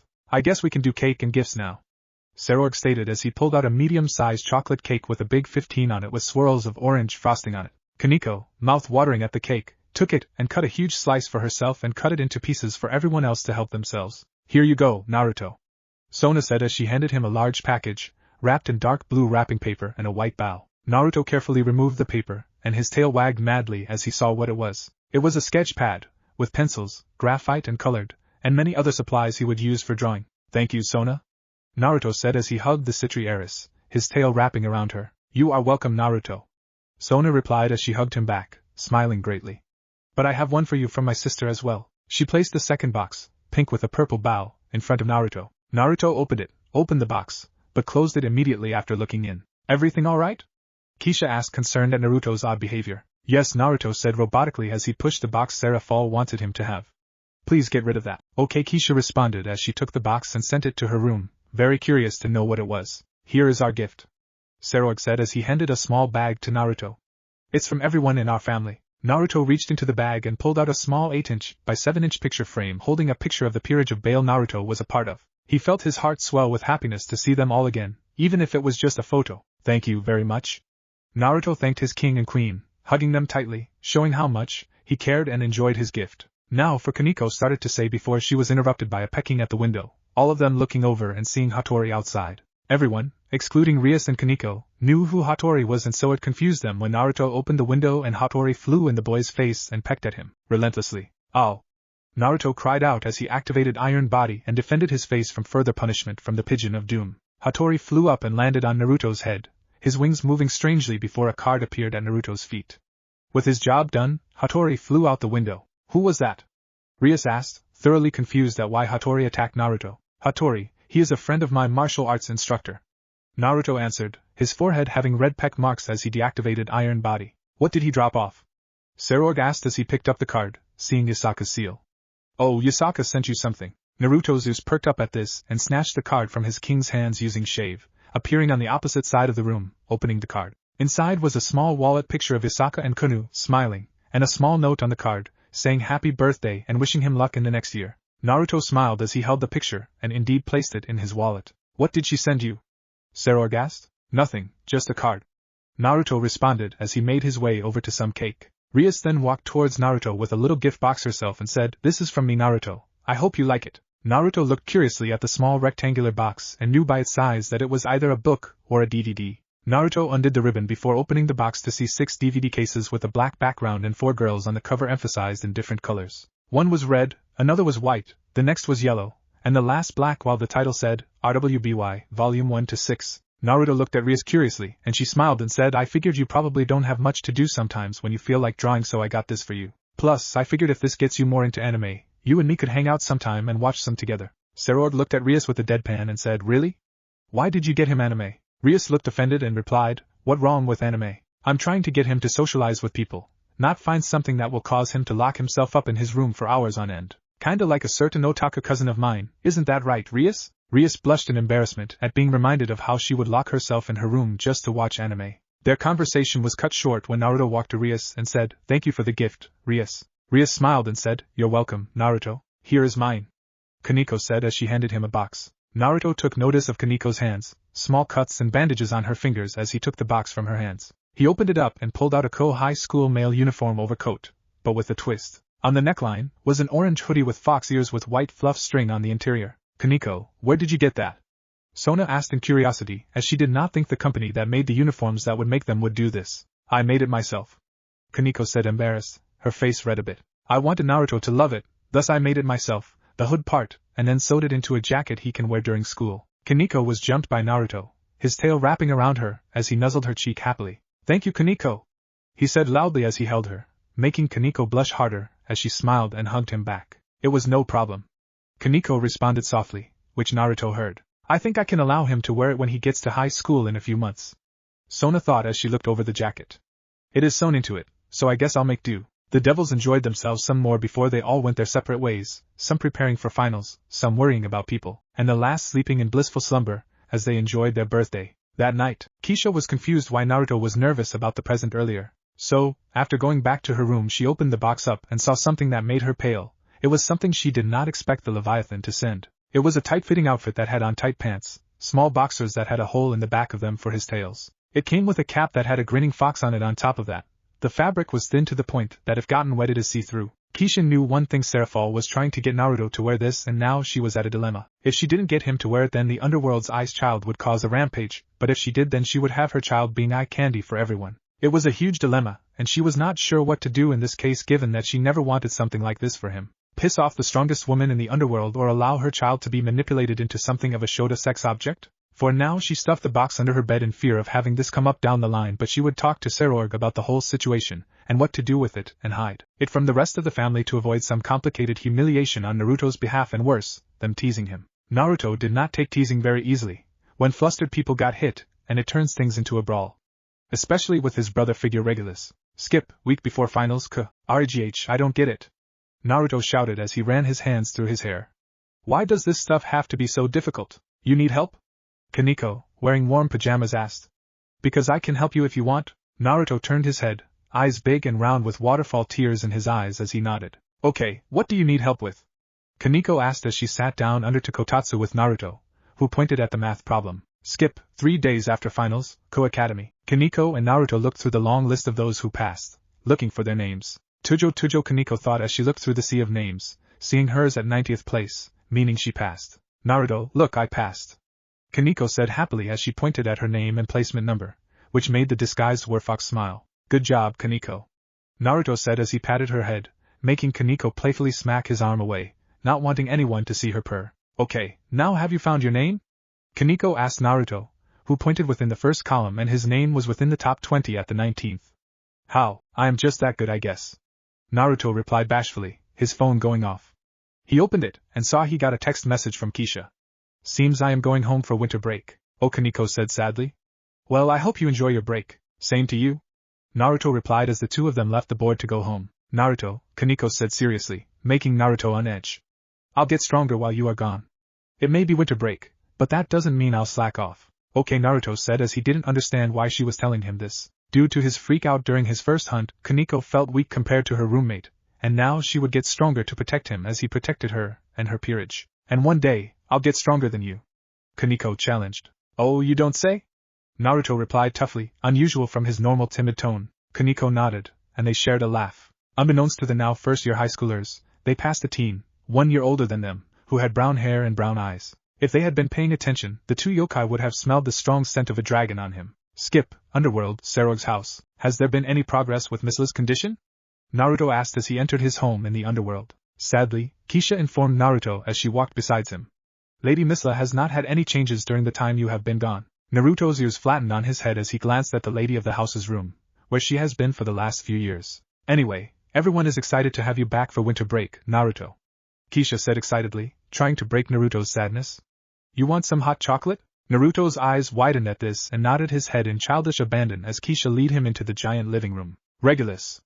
Naruto cried in excitement as he saw his brother figure and fellow pawn, jumping the Ninian lion who smirked and wrestled with Naruto, before they were picked up by a smiling Gandoma Balam, Rook of Baal. It's good to see you, Naruto, but I don't think Kisha and Serog would like it if you destroy the antiques. Gandoma chuckled at Naruto and Regulus's sheepish looks of embarrassment. Oh, don't be too hard on them. Libin Crossel, Serog's knight, stated as he took Naruto from Gandoma. They are just having some fun after so long. I miss you, Libin. Naruto said as he hugged the knight, getting a smile out of Libin. What about us? Naruto looked over and saw Baruka Furkas, knight, Ladora Bune, Rook, Mistita Sabnak, bishop, and Coriana Andriophis, bishop. Naruto's tail wagged, showing his excitement as he pounced Mistita and hugged her tightly, his tail wrapping around Coriana. I missed all of you, Naruto said as he nuzzled into Mistita's body. Baruka pouted before he cracked a smile when Naruto released the two bishops from his grip. I bet you have gotten soft during your time abroad. Ladora claimed with an eager smile, cracking his knuckles. Show me you haven't dulled, kid. Okay, that is enough. Serog stated as he entered the room with Kisha, both carrying trays of snacks and drinks. We are finally reunited after so long, why ruin the moment by getting hurt? I concur. The entire peerage tensed as they turned to the door, and saw Lucci and Hattori walking in. Master Naruto said nervously as he stood up, bowing. As usual, you have been well. Lucci said as he sat down in an armchair, taking off his hat, and Hattori flying to the tray of cookies and snacking on them while a butler walked off to get some wine that Lucci liked, like he always asked for when he was there. Hattori hasn't reported any further incidents since your first hunt. Naruto tensed, eyes wide as he felt the peerage's eyes, especially Kisha and Serog's, on him. Yeah, Naruto said as he hid under his pelt, tail between his legs. Rias and Sona decided to not let me do that anymore after that incident. Naruto, what happened? Serog asked politely. And be honest. Naruto told them everything, from his mental debate to attack and to Kaneko calming him down. You went on a stray devil hunt? Kisha asked loudly. What were they thinking? They weren't thinking at all, apparently. Coriana stated as she crossed her arms angrily. Those two aren't ready to be kings if they allow this to happen. I knew it! Kisha shouted as she glared at Serog, who was face palming. I knew allowing this was a bad idea. They could have died. Look at it this way. Lucci cut in. It was a learning experience. Naruto didn't just go in, he thought about it and only went in when his friend's life was in danger. He did not attack any friends at all. From what he has said, he kept himself in control until the end. He has learned some control. Keisha bit her tongue to keep herself from continuing as she knew that it was futile. This is so dumb.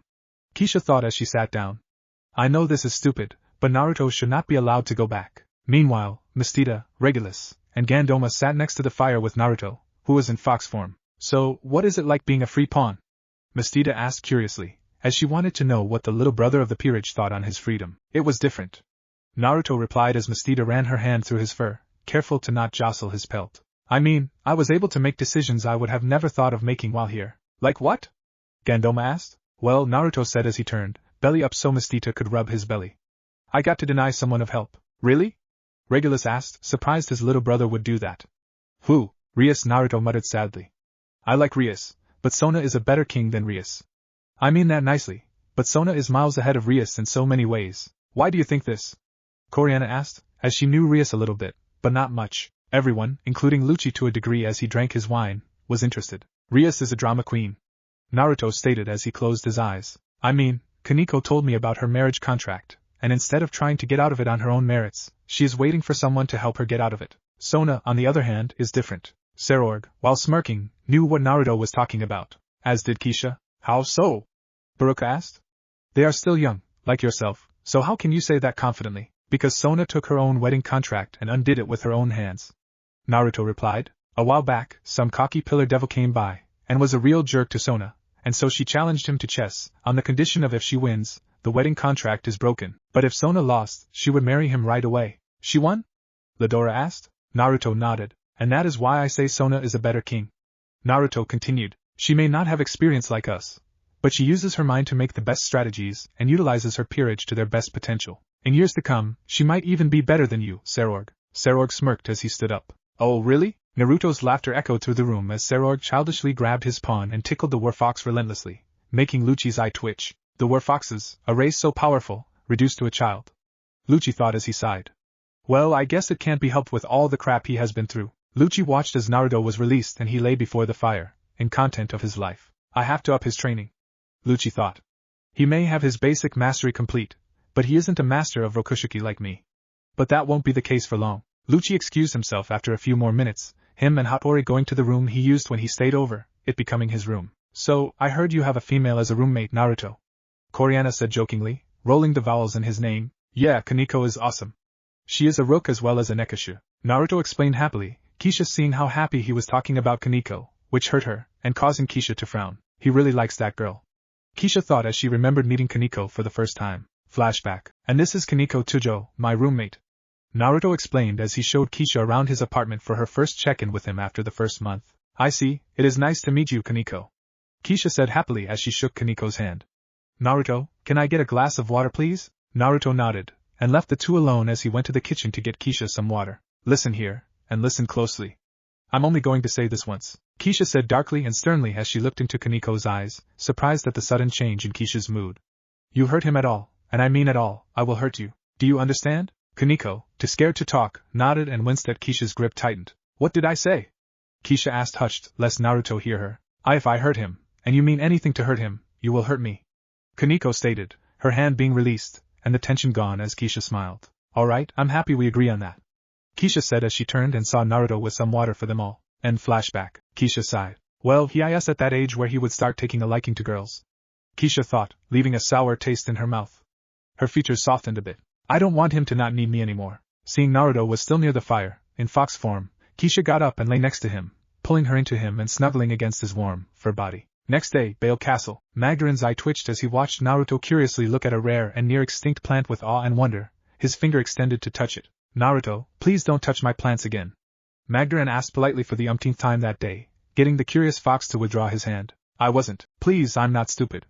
Magdaran interrupted as he returned his focus on the plant he was carefully trimming, making Naruto's ears and tail droop. Naruto, please understand I'm not mad, I'm just concerned with your safety as many of these plants can harm you. Okay, Mag. Naruto replied as he removed himself from the plant he was looking at. What can I do to help? Why don't you and the others go outside and play a game? Sarorg suggested as Keisha, Coriana and Regulus came along. Okay. Naruto cheered as he took Coriana and Regulus's hands and carefully exited the room to the courtyard. He is a bundle of energy. Magdaran reluctantly stated as he continued his hobby. He is a handful, even more so when he is in an uncomfortable state of mind. Keisha said as she watched the trio from the greenhouse. How is the project coming? Serorg asked, skipping the bullshit. It's been tough, Serorg. Magdaran replied. I know I said I could come up with something to help him control the amount of senjutsu he absorbs to help him learn control, but these plants aren't specialized for chakra. I need something from Kyoto that absorbs chakra. I will ask Lady Yasaka about that. Serorg stated as he patted his brother on the back. Thanks again. I know this isn't something you enjoy, doing me this favor. Oh, please. Magdaran scoffed. I love anything that pertains to botany, even if it means I can work with plants from other factions or for little foxes who went on a rampage against the Phoenix Heir 2 years ago. Keisha frowned as Serorg chuckled and scratched his head. I know, but it wasn't entirely our fault. Serorg stated with Magdaran rolling his eyes before he grabbed a pouch. Here, these should help force him into submission by overpowering his olfactory senses. Magdaran stated. There are about 20, so use them sparingly. Thanks, Magdaran. Serorg said as he bowed. I didn't do it for you. Magdaran said softly as he glanced out his greenhouse, seeing Naruto chase Regulus and Coriana. I did it to help someone who needed it. Serorg smiled and after some silence, the two estranged brothers parted ways. Skip, third school week into the new year. Kaneko sat on the couch in the ORC clubroom, feeling sad. He is late. Kaneko thought as she pulled out her school supplies. Naruto said he would be back before school started, and what happens? He called in sick for the first 2 weeks, and what a week it had been. Kaneko not only had to start the new school year off without her best friend, but she had to follow a pervert named Issei for 2 days. After that, she informed Rias about Issei having the smell of a dragon and the fact that a fallen angel was targeting him. Rias, taking this chance, was able to get Issei to take a wish slip from her familiar, and when the fallen angel revealed her identity as a fallen named Rainer, Rias reincarnated him as a devil after Rainer killed Issei. All 8 of her pawns were used, and the day after being informed of everything he needed to, Issei ran into a nun named Asia Argento, which, after almost dying again by a crazed ex-priest called Fried, Issei wanted to save Asia, which Kaneko and Kiba helped him with on Rias's orders. The good thing, Issei's twice critical sacred gear was actually the boosted gear, a very powerful Longinus sacred gear, which made him useful but not by much. After Rainer and her associates were killed, Asia was reincarnated into Rias's second bishop. It had been over a week since then, and Naruto still hadn't returned from the underworld. Kaneko currently lay on the spot that Naruto normally sat in when he was in the clubroom, not allowing anyone to sit in it but her or Naruto. She almost attacked Issei for sitting in Naruto's spot, and didn't explain why she did it except calling Issei a pervert. Tonight, however, was a special night, for it was Friday and the full moon, meaning the familiar forest was open for one peerage. Earlier that day, Sona and Rias fought for the right to go, which Rias won and they were about to go to the forest. The door opened and the rest of the Gremry peerage entered. Rias. Kaneko mumbled dully as she sat up and prepared for their trip to the familiar forest before Kaneko felt a weight on her body. Orange fur blinded her as she blinked. Oh, hey Kaneko. Naruto said as he finished using his special teleporting seal, which was chakra-based due to his difficult time using magic. On his back was a small backpack. Kaneko's eyes teared up and she pinched one of his fox ears before hugging him. What took you so long? Kaneko asked tearfully as she gently hit him. Sorry, I got carried away. Training and all that. Naruto stated as he looked up and saw the rest of the peerage, noticing Issei and Asia, specifically Asia's blonde hair. Next thing everyone knew, Naruto was in the corner, his ears down as well as his tail as he ran his index finger across the floor. You guys replaced me, Naruto whimpered as he continued to run his finger across the floor. No, we didn't. Kiba stated as he walked up to his friend. Then why do you have another blonde-haired member? Naruto asked as he pointed at Asia without looking at her. Me? Asia asked nervously as she realized she was what had him so upset. Yes. Well Asia tried to say something, but couldn't think of anything. Naruto tensed and relaxed as he felt Kaneko fluff his ears, purring as she did before he turned and hugged her, nuzzling her tightly, purring as he did. Okay, I'm so lost. Issei said as he looked in disbelief. Standing before him was a Shota, slightly taller than Kaneko, with foxy ARS and a fox tail. Asia, meanwhile, noticed these features and wanted to gush at how cute Naruto was, but held herself back for the time being. Oh, that's right, I haven't introduced you two to Naruto yet. Rias said and I forgot about him. This is Naruto Bale, and he is a pawn in service to my older cousin Serog Bale. He is here as a free pawn, meaning he is free to do what he wants without a king's supervision, but Sona and I keep an eye on him while he studies here. And yes, he is not a normal devil. He is a werfox. A werfox? Issei repeated as he looked at Naruto, who was still clinging to Kaneko. So, he was a monster before becoming a devil? Technically a yokai, but yes. Akino replied. However, when yokai or other supernatural beings become reincarnated, they don't become full devils like you in Asia, they become half-breeds. And those who are half-human lose their humanity and still become half-breeds. Only Rias noticed Akino's tone shift when she said the words half-breed. So, he is still very much a yokai, but with devil powers and weaknesses? Issei asked, very amused at this development. Naruto, come here. Rias asked politely. Sadly, Naruto separated himself from Kaneko and walked up to the red-haired king. Naruto, this is Issei Hayate, my pawn, and Asia Argento, my new bishop. Rias introduced. Hello? Asia said nervously as she saw Naruto stare at her, curiously and cutely as he got close, smelling her. You have a sacred gear, he said politely. And you smell holy, were you with the church? Yes, I worked for them before I became a devil. Asia answered nervously. Did you know an exorcist called Griselda? Naruto asked, his blue eyes turning red and his pupils slitting. I didn't know her personally, but I heard about her. Why? Asia asked as she didn't understand why a devil like Naruto would want to know, but was given an answer though she didn't realize it, when Naruto ran his hand through his pelt, which was wrapped around his waist. Just curious. Naruto replied as he gripped his pelt tightly, closing his eyes before opening them, returning to the baby cerulean blue they were. It is nice to meet you, Asia. Asia shook Naruto's hand, and could feel intense emotional turmoil from seeing his body language. Rias and Akino did too, and Rias made a mental note to inform Serorg about this Griselda and to ask about her. Sup, I'm Issei, it's nice to meet a fellow pawn who isn't a douchebag. Issei greeted, referring to Saji, Sona's pawn whom he disliked. Naruto smiled as he went to shake Issei's hand, but pulled back, his face green as his cheeks puffed out and he appeared near the garbage and violently threw up. Naruto, what's wrong? Kiba asked as he was on high alert with worry when Naruto continued to vomit, everyone else confused at why he was puking. His hands, Naruto gasped, his tail pointing at Issei, confusing the poor boy. They smell nasty. Kaneko sniffed with her chakra, slightly, and in turn, turned green and started puking as well. What's going on and why are my hands the subject of vomiting? Issei asked as he smelled his own hands and couldn't see what was causing it. Because they smell like sperm, you sick fuck. Kaneko shouted angrily, causing Issei to turn red from embarrassment. Don't you ever wash your hands? I do. Issei replied defensively. Thankfully, none of the peerage judged Issei, although Asia was confused on what was going on and was actually very confused on why Kaneko was able to smell it, since she didn't know Kaneko was a yokai herself. After a few minutes of more vomiting, the two yokai slumped from the garbage can, wiping their lips of bile. Okay, you done? Rias asked, not amused at what had happened the last few minutes. Kaneko nodded her head and stood up. I'll be home late, Naruto. We are going to the familiar forest. Kaneko told him as she helped him up. Naruto whimpered. Fine. Kaneko patted him in between his ears and smiled slightly. I'll see you tomorrow. Naruto said as he watched Kaneko separated from him and the Gremry peerage left for the forest through their teleportation seal. Alone, Naruto walked out of the room, and passed by Gaspar's room, which was about to be unlocked for the night. He walked up and knocked on the door. Gaspar, I have a gift for you.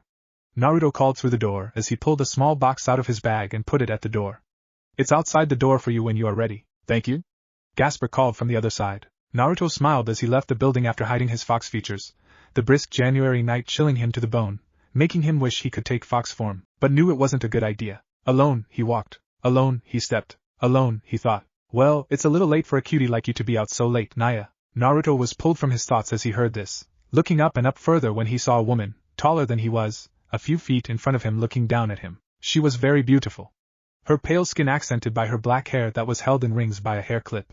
She wore a winter kimono, white and silver, keeping her warm. What amazed Naruto the most was her gold hazel eyes. You're a yokai, Naruto stated, seeing the black cat ears and twin tails above her butt. A nekashu. Well, Naya, seems like you are knowledgeable on yokai, Naya. This woman said. Well, Naruto said timidly as he looked around, seeing no one around, before allowing his own tail and ears, even his pelt. I am a werfox. The woman's eyes widened slightly but covered it up with a laugh, making her eyes close. Naruto tilted his head with a frown. Did I say something funny? He asked curiously. No, but the werfox line was killed off centuries ago, Naya. She laughed, collecting herself. You are a cute little kitsune, Naya. Naruto glared. I am not a kitsune, he stated angrily. Well, then what are you, Naya? The woman asked. I told you, Naruto repeated as he entered hybrid form, now towering over the woman. I am a werfox. The shock was not hidden this time as the woman gawked at Naruto. Okay, Naya. I believe you, she said, which was when Naruto returned to normal, even hiding his pelt and fox features. Sorry, I didn't mean to do that. Naruto apologized sheepishly. Don't worry, Naya, the woman said cautiously. You didn't hurt me, so it's fine, Naya. Thank you, Kuroka, Naya. Kuroka introduced politely. Naruto.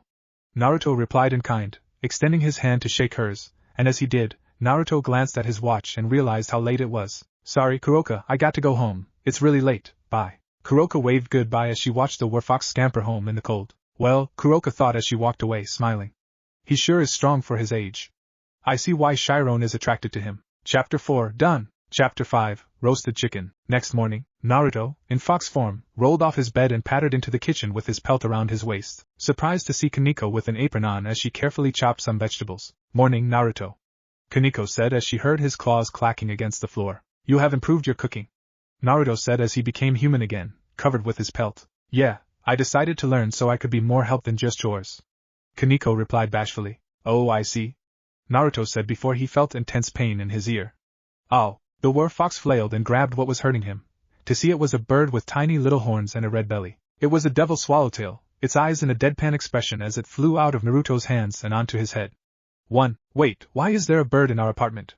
Naruto asked as he tried to get the bird out of his hair, but got a barrage of pecks outside his head. Oh, seems she likes you, that's good, Kaneko said with a hidden giggle, remembering Naruto and Hattori's interactions. I was helping Asia and the pervert look for familiars yesterday. While she kept following me, and after an incident with the pervert, we soon left, but she bonded to me so she came with us. The bird stopped pecking Naruto and nestled deeper into his wild hair. I don't think I can do that, Naruto said as his tears fell down his cheeks.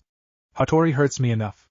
I don't want another, but she doesn't seem to fear you, Kaneko pointed out, remembering what Naruto said months before about the animals in the forest fearing him. Naruto, his eyes now dry, nodded in agreement. He reached up and took the bird gently in his hands, one of its eyes open. Agitated, he moved her. You need a name, Naruto said as he looked at the tiny swallowtail.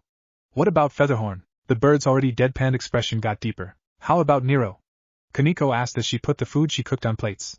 It means black in Latin. The tiny swallowtail raised its wing. Okay, so Nero is your name, Naruto said happily as he looked at Nero, before she bit his nose, but Naruto reinforced himself with iron body.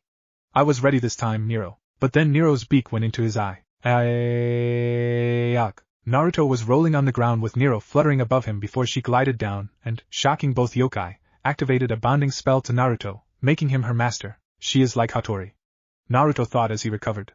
She can use magic. Nero didn't stay next to Naruto for long as she took flight out the open kitchen window and started building a nest for herself by bringing twigs and placing them onto an empty shelf. Seems she has her little space now, Kaneko said as she remembered Shiro's little cat bed in her room. We should put a small dish of water and bird feed up there for Nero. Yeah, okay, but after we eat, Naruto said as he looked at Kaneko's hands, where she held the plates with their breakfast in them. Oh, something interesting happened last night, Naruto said as he sat in a chair at the small table. I saw another yokai on my way home. Oh really, what type were they? Kaneko asked as she placed his breakfast down. She was a Nekisha named Kuroka. Kaneko dropped her plate. What did you just say? Kaneko asked, her eyes wide as she grabbed Naruto. Tell me what the hell you just said. I met a Nekisha named Kuroka, Naruto restated before he felt Kaneko's hands run over his body as she patted him down, looking over him for anything wrong. Did she do anything to you? Kaneko interrupted in a panic as she continued to look over him. No, we talked a bit then separated, Naruto said in confusion. Kaneko, what's going on? Why are you so upset? Kaneko stopped what she was doing and became withdrawn, leaning into Naruto, her forehead against Naruto's collarbone. Kuroka, Kaneko forced out as she wrapped her arms around herself. Is my sister your sister? Why didn't you tell me that you had? Because she abandoned me, Kaneko snapped as she started to shake. She left me, all alone. Naruto gingerly picked Kaneko up and shifted her to sit in his lap, exposing her cat ears and tail as he did. Kaneko didn't even bother getting mad as she felt him nibble her ear, a soothing calm washing over her body as he did while he gently rocked her, rubbing her back and wrapping his tail around her for support. He asked no questions, he made no sudden movements. All he did was comfort Kaneko. Aren't you going to ask me about Kuroka? Kaneko asked as she calmed down. Naruto shook his head. I know what it is like to lose someone, Naruto said, subtly reminding Kaneko of his mom with those words. When I was found by Serorg, I didn't want to talk about what happened until I was able to trust him. So when you are ready, I will be here to listen. I will always be here for you. Kaneko leaned into Naruto, accepting his warmth. This is like that time, when I had to comfort him. Kaneko remembered, when Naruto had his panic as he recounted a part of his past to her the second time they met. How he clung to her is the same as what she is doing now. Thank you, Naruto, Kaneko said as she teared up a bit, her tail wrapping around Naruto's waist as she felt him hold her. You are welcome, Naruto responded softly. Ku Academy, after school, student council room. Naruto, and several clones of him, were catching up on the homework he missed under Sona's watchful eye with Sona, Tsubaki, and Sona's new pawn Saji helping where they could. So, his clones can do something independent of Naruto's will, and when they disperse, he gains their memories and learns what they have. Sona thought as she watched one of the clones struggle with a question. Sona had been asked by Rias to look after Naruto for a few days, which Sona wasn't against, but was curious to why she needed her to look after him for so many days when they usually traded off. Naruto's ears perked up and he looked around, seeing no one enter, causing him to shrug, but jump when Sona's cell phone went off. Hello? Sona answered. Yes, he is right here, but okay, I'll send him over right now. Sona sighed as she hung up her phone. You got lucky, Naruto. Rias wants you in the clubroom. A very special meeting is taking place. Sona reluctantly stated. Naruto kept a calm face, but his wagging tail gave away he was happy to get out of studying. But your clones stay here and keep studying while you are gone. Sona continued, knowing she won with a small smirk when his tail stopped moving and his shoulders slumped as he muttered a yes, Sona. Before leaving, why did Rias call you to send him over? Saji asked curiously. Her fiancé's little sister wants him present. ORC building. Hattori appeared before Naruto, pecking the boy's reinforced head again as he did, before resting in Naruto's hair. Must you always peck me, Hattori? Naruto asked with a frown as he entered the building with Hattori not answering. Just like Nero, all peck and no response. He made his way past Gaspar's room and entered the main clubroom, making a beeline towards Kaneko and settling across her lap. Hattori landing on the table and proceeding to peck at the assorted nuts while Kaneko scratched Naruto's ears, making him smile and purr. Bucho, why did you call us here? Issei asked curiously. I can help explain. Grafia said as she appeared in the room, tensing and her eyes widening a bit when she saw Hattori and Naruto in the room.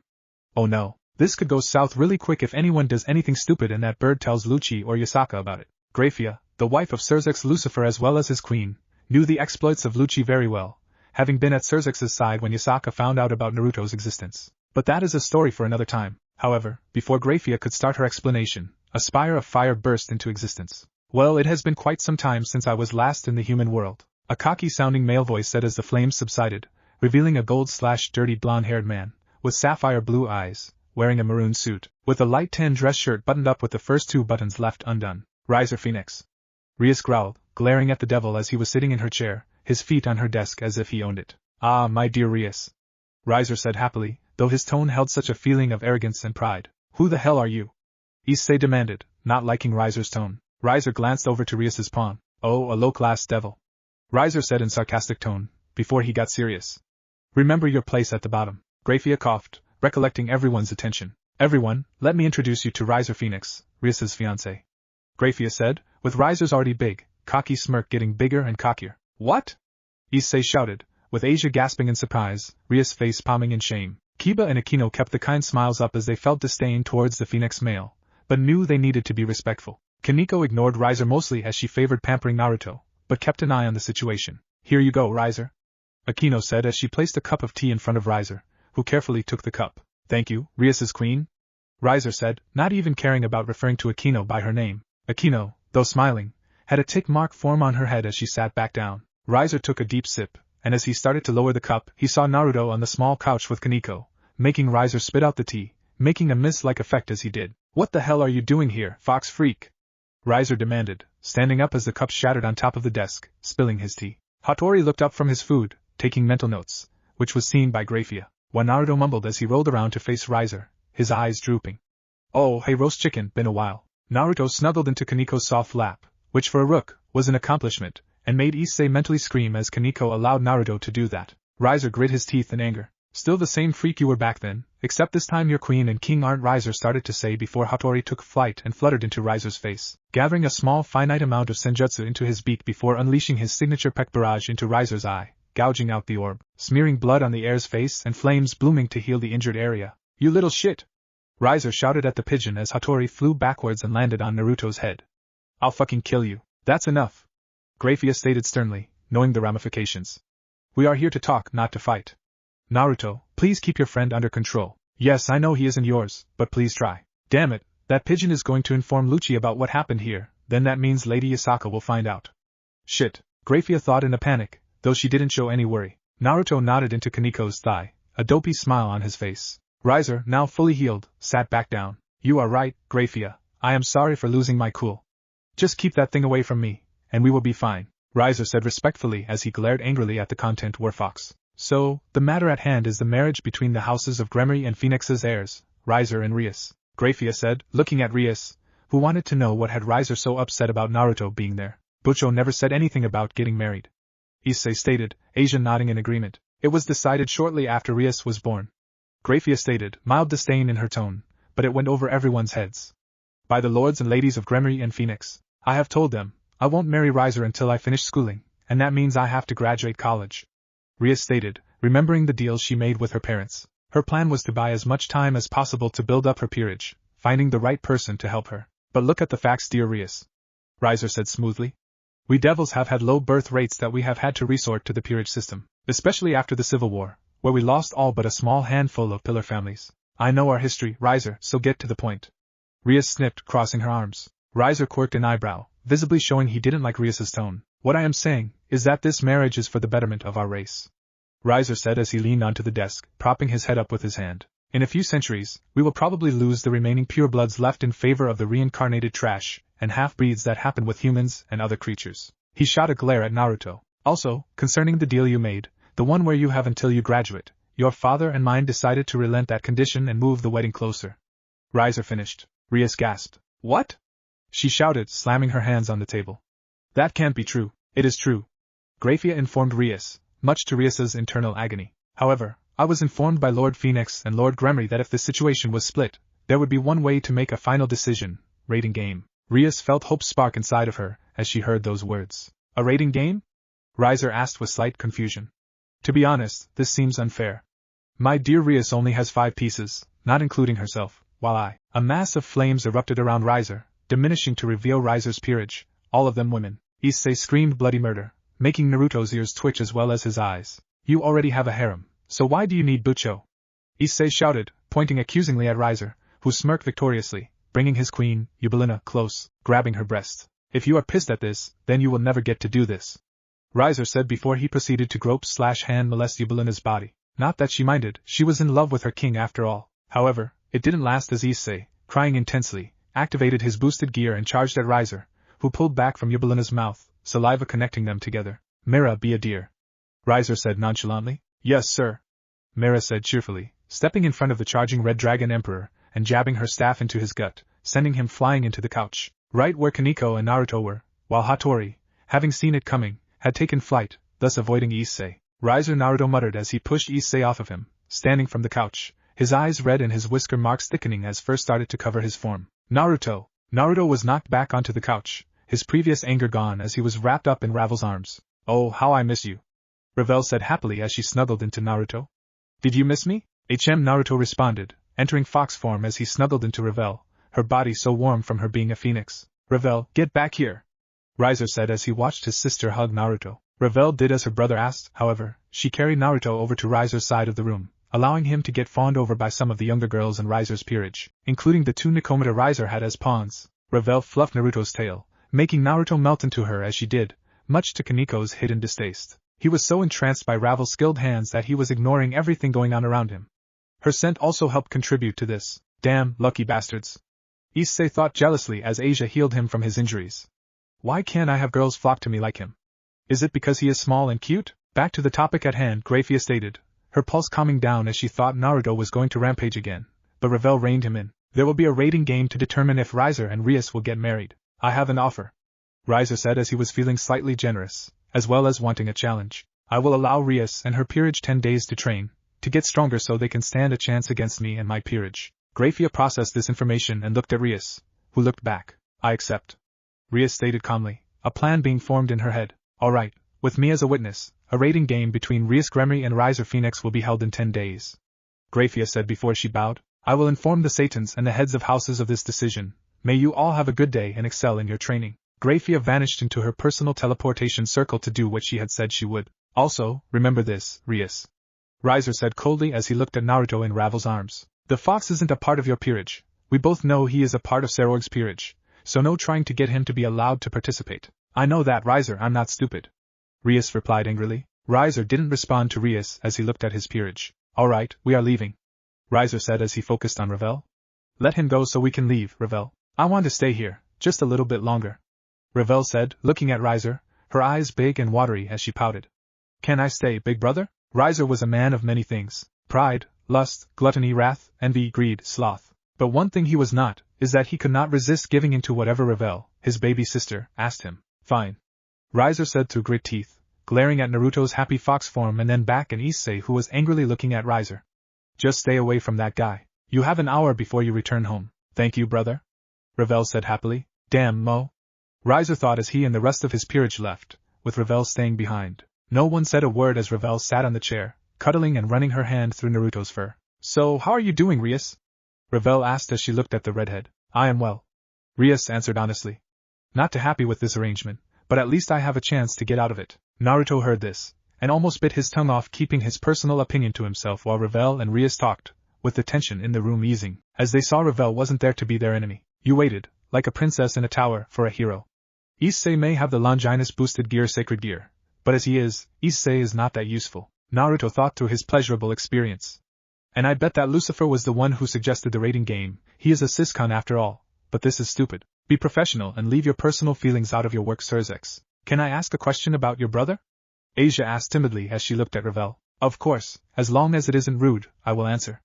Ravel said as she rubbed Naruto's belly, making him extremely happy. Did something happen between your brother and Naruto to make him so angry at Naruto? Asia asked, looking at her junior. I mean, your brother seemed to hate him. You want to know about that? Ravel said, not surprised that Asia asked, as it was obvious that Riser hated Naruto. They had a small scuffle last year at the last Young Devils meeting. Correction, that chicken spoke ill of my mom.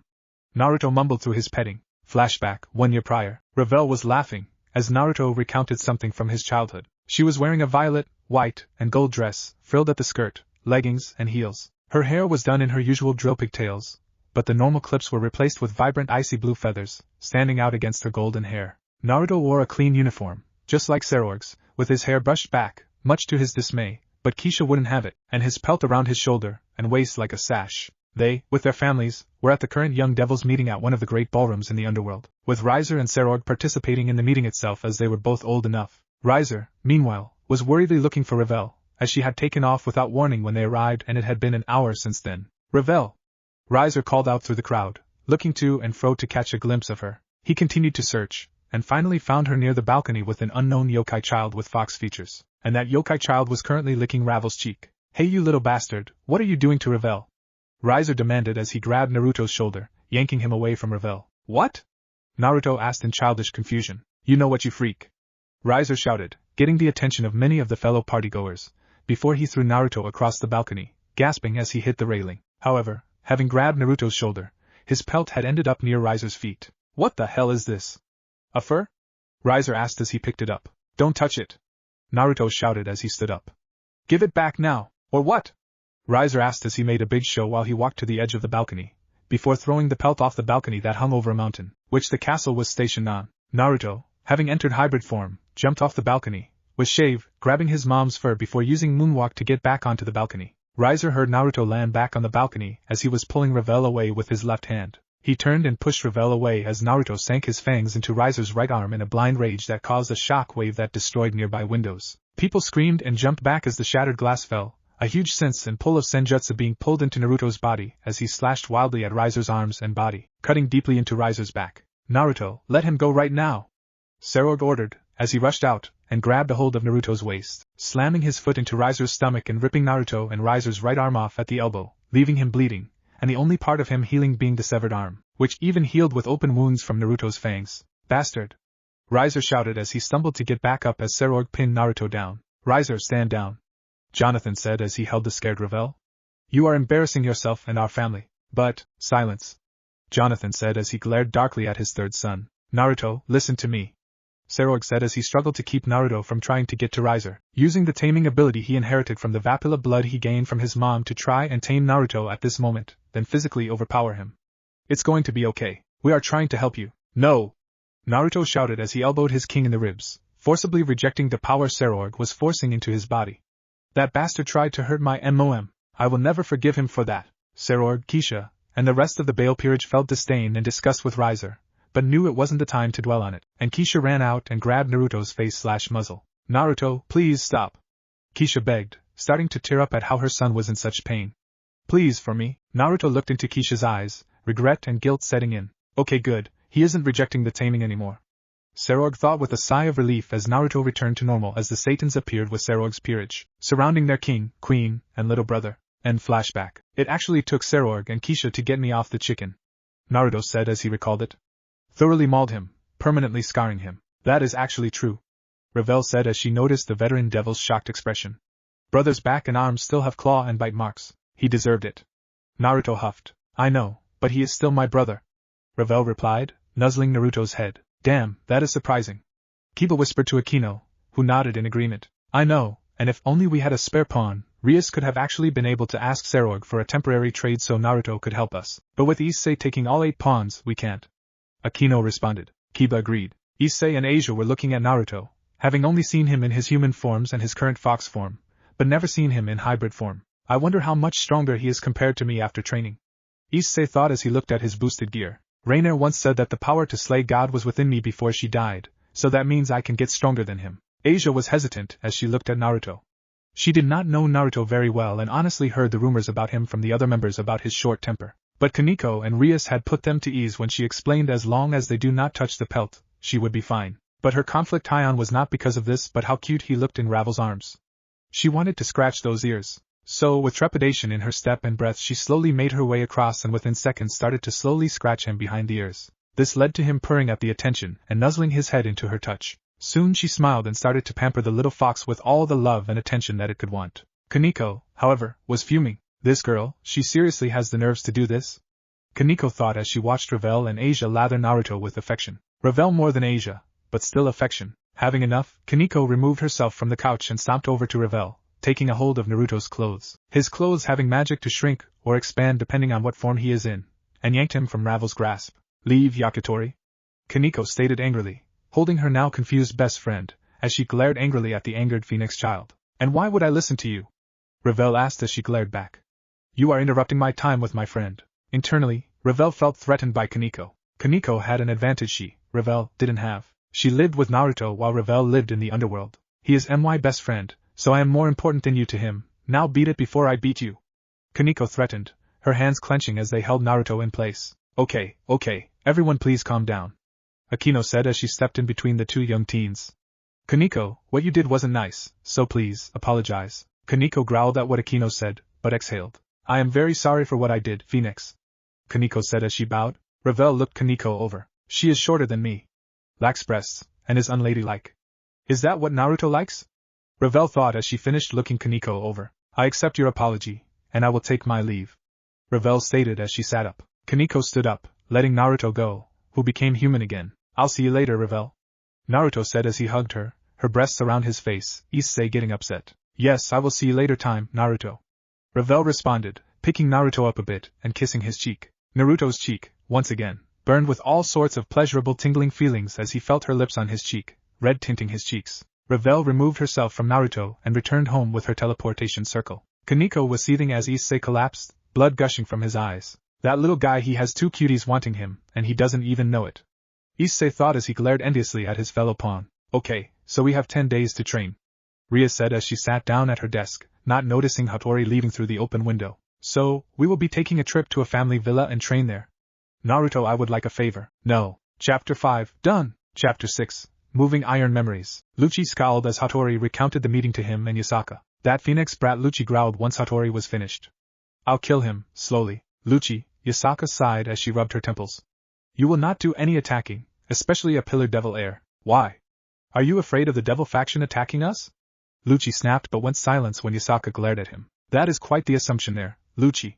Should I take it as a threat and put you down myself? Yasaka asked slowly as she raised her power to show her dominance over the war leopard. Lucci angrily scowled and crossed his arms, not responding. We shall inform the Satans of this transgression against us, Yasaka informed him. It shall be done calmly and respectfully. We don't want war, but an insult on Naruto is an insult on me. Lucci nodded before Yasaka went to make her call. I know that, he muttered before he left his friend to her business to go to his team's training area. I need to release some steam, or else I'll kill someone who matters. Meanwhile, underworld, Serorg grabbed a towel to wipe the sweat off his body after a long day of training with Regulus. We are getting better, Serorg, Regulus stated as he reverted from his balance breaker armor form to his human form. Still need to work on power output, as it drains energy most. I know, Serorg said in return. But it is getting easier. I say in about 6 to 7 months we will have it down. Regulus nodded in agreement, his ears twitching a bit. He looked up and saw Nero fluttering above him with a piece of paper in her tiny talons. She entered a dive and when she was 10 feet from the duo, she pulled out of it and dropped the paper, Nero herself vanishing through a familiar seal. Regulus caught the paper and saw that it was a letter. From Naruto. Serorg, Naruto sent us something, Regulus said as he handed the letter to his king. Serorg took it and opened it. He spent a minute or two reading it. Serorg chuckled. Naruto has come a long way since I found him. Serorg thought with a big smile, which faltered a bit.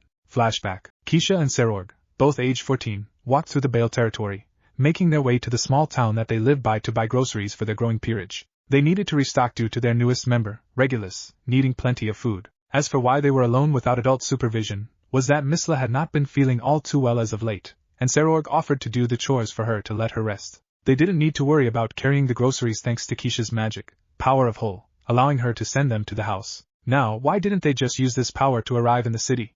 Well, they wanted to take a nice walk. Catch the little bastard. The two teens heard as they neared the city walls. What's going on? Keisha asked as they entered. Before Sarorg could respond, an orange, furry blur ran past them on 4 legs. Damn it! A citizen shop owner shouted angrily as he came to a stop. That is the 3rd time this month that yokai has stolen from me. What happened? Sarorg asked curiously. We might be able to help. The owner looked at him, recognizing Sarorg, and sighed. Well, it's a fox yokai, he explained.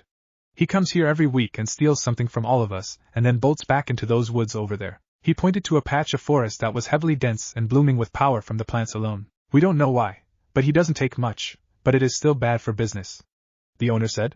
If you could get him to stop, we would be happy to compensate you. No compensation needed, Sarorg said proudly. No, I insist. Let's save that talk for after we stop the fox, Keisha said stiffly, not happy they were wasting time. Alright, see you when we finish, Sarorg cheered happily, happy to finally test the results of his training. The duo ventured into the forest, having taken notice of a trodden path that seemed relatively new, and after what felt like forever, they arrived at a clearing within the depths of the forest. The clearing had a fire pit, embers still glowing slightly, first aid supplies, medicine bottles, and primitive tools laying haphazardly across the ground. They walked into the clearing, not noticing the cave nearby as they looked in amazement that anyone was living here. They also missed the glowing red eyes staring at them from within the depths of the cave's darkness. Sarorg, look at this, Keisha stated as she pointed at a small handmade box full of stolen food and supplies.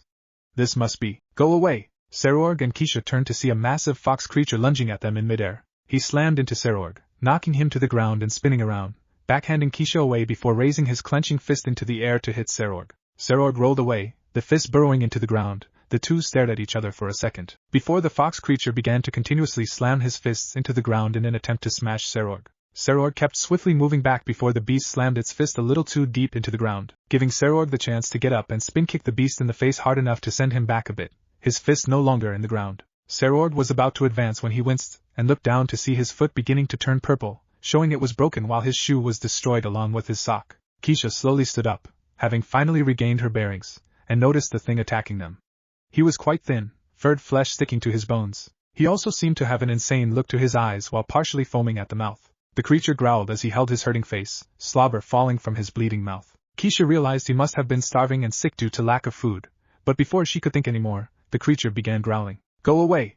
He shouted/roared as he charged forward, going for another punch, but hit himself in the face, thanks to his hand passing through Keisha's hole. The beast fell over, out cold. Thanks for the save, Keisha. Sarorg thanked her as he slowly stood up before his eyes widened. The massive fox that had attacked them became a small, malnourished child with a fox pelt around his body, tail sticking out of his spine, and ears on his head of blonde hair. He was also red in the face, showing he was indeed sick like Keisha thought while he also seemed to be shivering. I think we found him? Keisha asked as she looked at the child. She felt bad for the kid, but she couldn't just let him go free. I think we need to turn him over to the authorities. No, I'll make him my last pawn, Sarorg said, looking down at his broken, pain-filled foot. I think he needs a home. End flashback. Sarorg sighed as he and Regulus walked back to their home. Well, I have to inform everyone of this development, he thought. Keisha might not like this, but it is an interesting development. Next day. Come on, Issei, you can do it. Asia called from up ahead on the trail, looking down on the Red Dragon Emperor with Kiba, Akino, and Rias. This isn't fair, Issei whined as he carried a lot of the heavier things. Get over yourself, pervert, Kaneko muttered as she and Naruto walked past him, both carrying 3 times as much as the pawn. How did I get roped into this? Naruto grumbled as he walked next to Kaneko, holding her hand per her request, while Nero napping in his hair. Flashback. Okay, so we have 10 days to train, Rias said as she sat down at her desk, not noticing Hattori leaving through the open window. So, we will be taking a trip to a family villa and train there. Naruto, I would like a favor. No, Naruto said as he wiggled out of Kaneko's arms. Rias was taken back when she was suddenly cut off by the pawn of Bale as he reverted to human form. You didn't even hear. I know what you want. Naruto interrupted again. You want me to help you train the Red Dragon, right? Rias's silence was the answer he needed. Well, I am not interested in helping him, Naruto said as he looked at his king's cousin. He is your pawn, thus your responsibility, thus not my problem. Besides, I could always sabotage him. Ever think of that? Well, no. Yeah, because you, contrary to popular belief, don't think.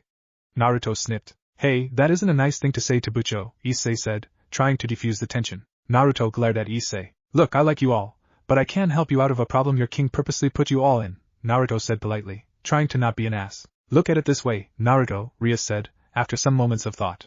If I marry Riser, then Kaneko would also have to serve under him in the underworld, meaning you would never get to see her. Naruto's eyes widened. He made movements to talk, words never coming from his mouth. He scratched his head for many moments, making small sounds like he was talking to himself. Damn it, Naruto thought angrily, as he looked at Rias angrily, making her take a step back. Fine, Naruto stated, crossing his arms. Thank you? Ria said as she went to hug Naruto, but was stopped when his hand connected to her stomach, stopping her from touching him and knocking the air out of her. I am not helping you, Naruto said slowly and clearly. He removed his hand from Rias and he walked over to Kaneko, hugging her arm. I'll be helping Kaneko and only Kaneko. Flashback end. Oh right, Rias played with my emotions. Naruto deadpanned his eyes like Nero's. I might regret this, but at least I'll be keeping Kaneko away from roasted chicken's grasp. He squeezed Kaneko's hand. Just letting you know, Kaneko, Naruto said as he looked at his best friend, this training won't be easy and you might not be able to master it completely before the raiding game. I know, and I would rather have hard training than no training at all, Kaneko said warmly as she squeezed his hand back, making Naruto happier than he had been in the past few hours. After another hour of walking, and having to listen to Issei crying like a baby, the group arrived at the villa. Alright, spend the next few hours unpacking and then we will start the training off with something light, Rias stated as they entered the villa. Actually, we can do that later, Naruto said as he tugged Kaneko towards the woods. Kaneko needs as much time as possible to learn what I am going to teach her. Rias, not happy with Naruto's attitude, though she understood why, nodded her head and watched the two yokai walk off carrying all their things. I wonder what our little fox friend will be teaching our rook? Akino asked with a giggle. I don't want to guess at all, but I hope it's something that will help, Rias said as she and the rest of the peerage split up to get unpacked and ready to train. A short while later, this is good enough, Naruto said after 5 minutes of walking in the woods. Okay, so what are you going to be teaching me? Kaneko asked curiously and anxiously. Well, first, you need to promise me that what I am about to teach you that you won't teach anyone else, Naruto said as he looked at her in the eyes intensely. I promise, Kaneko replied, ready for anything. Naruto sighed with a slight smile. Okay, now I have told you about Rokushiki, correct? He asked as he removed the heavy bag from his back, prompting Kaneko to do the same. Yeah, you did, Kaneko responded. You explained how each power of Rokushiki can be used with chakra, magic, or senjutsu. When used with magic or chakra, it is powerful, but it's at its most destructive when powered with senjutsu. Correct, I can't use magic very well, thus I supplement my Rokushiki with my chakra, which is so similar to magic, the differences are minute, Naruto said looking at his hands. I will be teaching you one of Rokushiki with your magic alone, Kaneko. Alright, master, Kaneko said sincerely and politely, making Naruto blush a bit. May I ask, which one am I going to learn? Kaneko saw Naruto disappear and reappear many times around her, and in the trees. That is what I will be teaching you, Kaneko, Naruto said as he reappeared in front of her. The speed power, shave. Kaneko smiled. As a rook, her speed sucked, but with shave, she could overcome that weakness. Thankfully, the creators of Rokushiki made it possible for magic user yokai. Kaneko thought as she shivered slightly at the thought of using her chakra, more so, senjutsu. Sadly, I have to use a clone to train you, Kaneko, Naruto said as he created a shadow clone. I have some training of my own to do, so I will leave you in my capable hands. Okay, Kaneko said with a pout.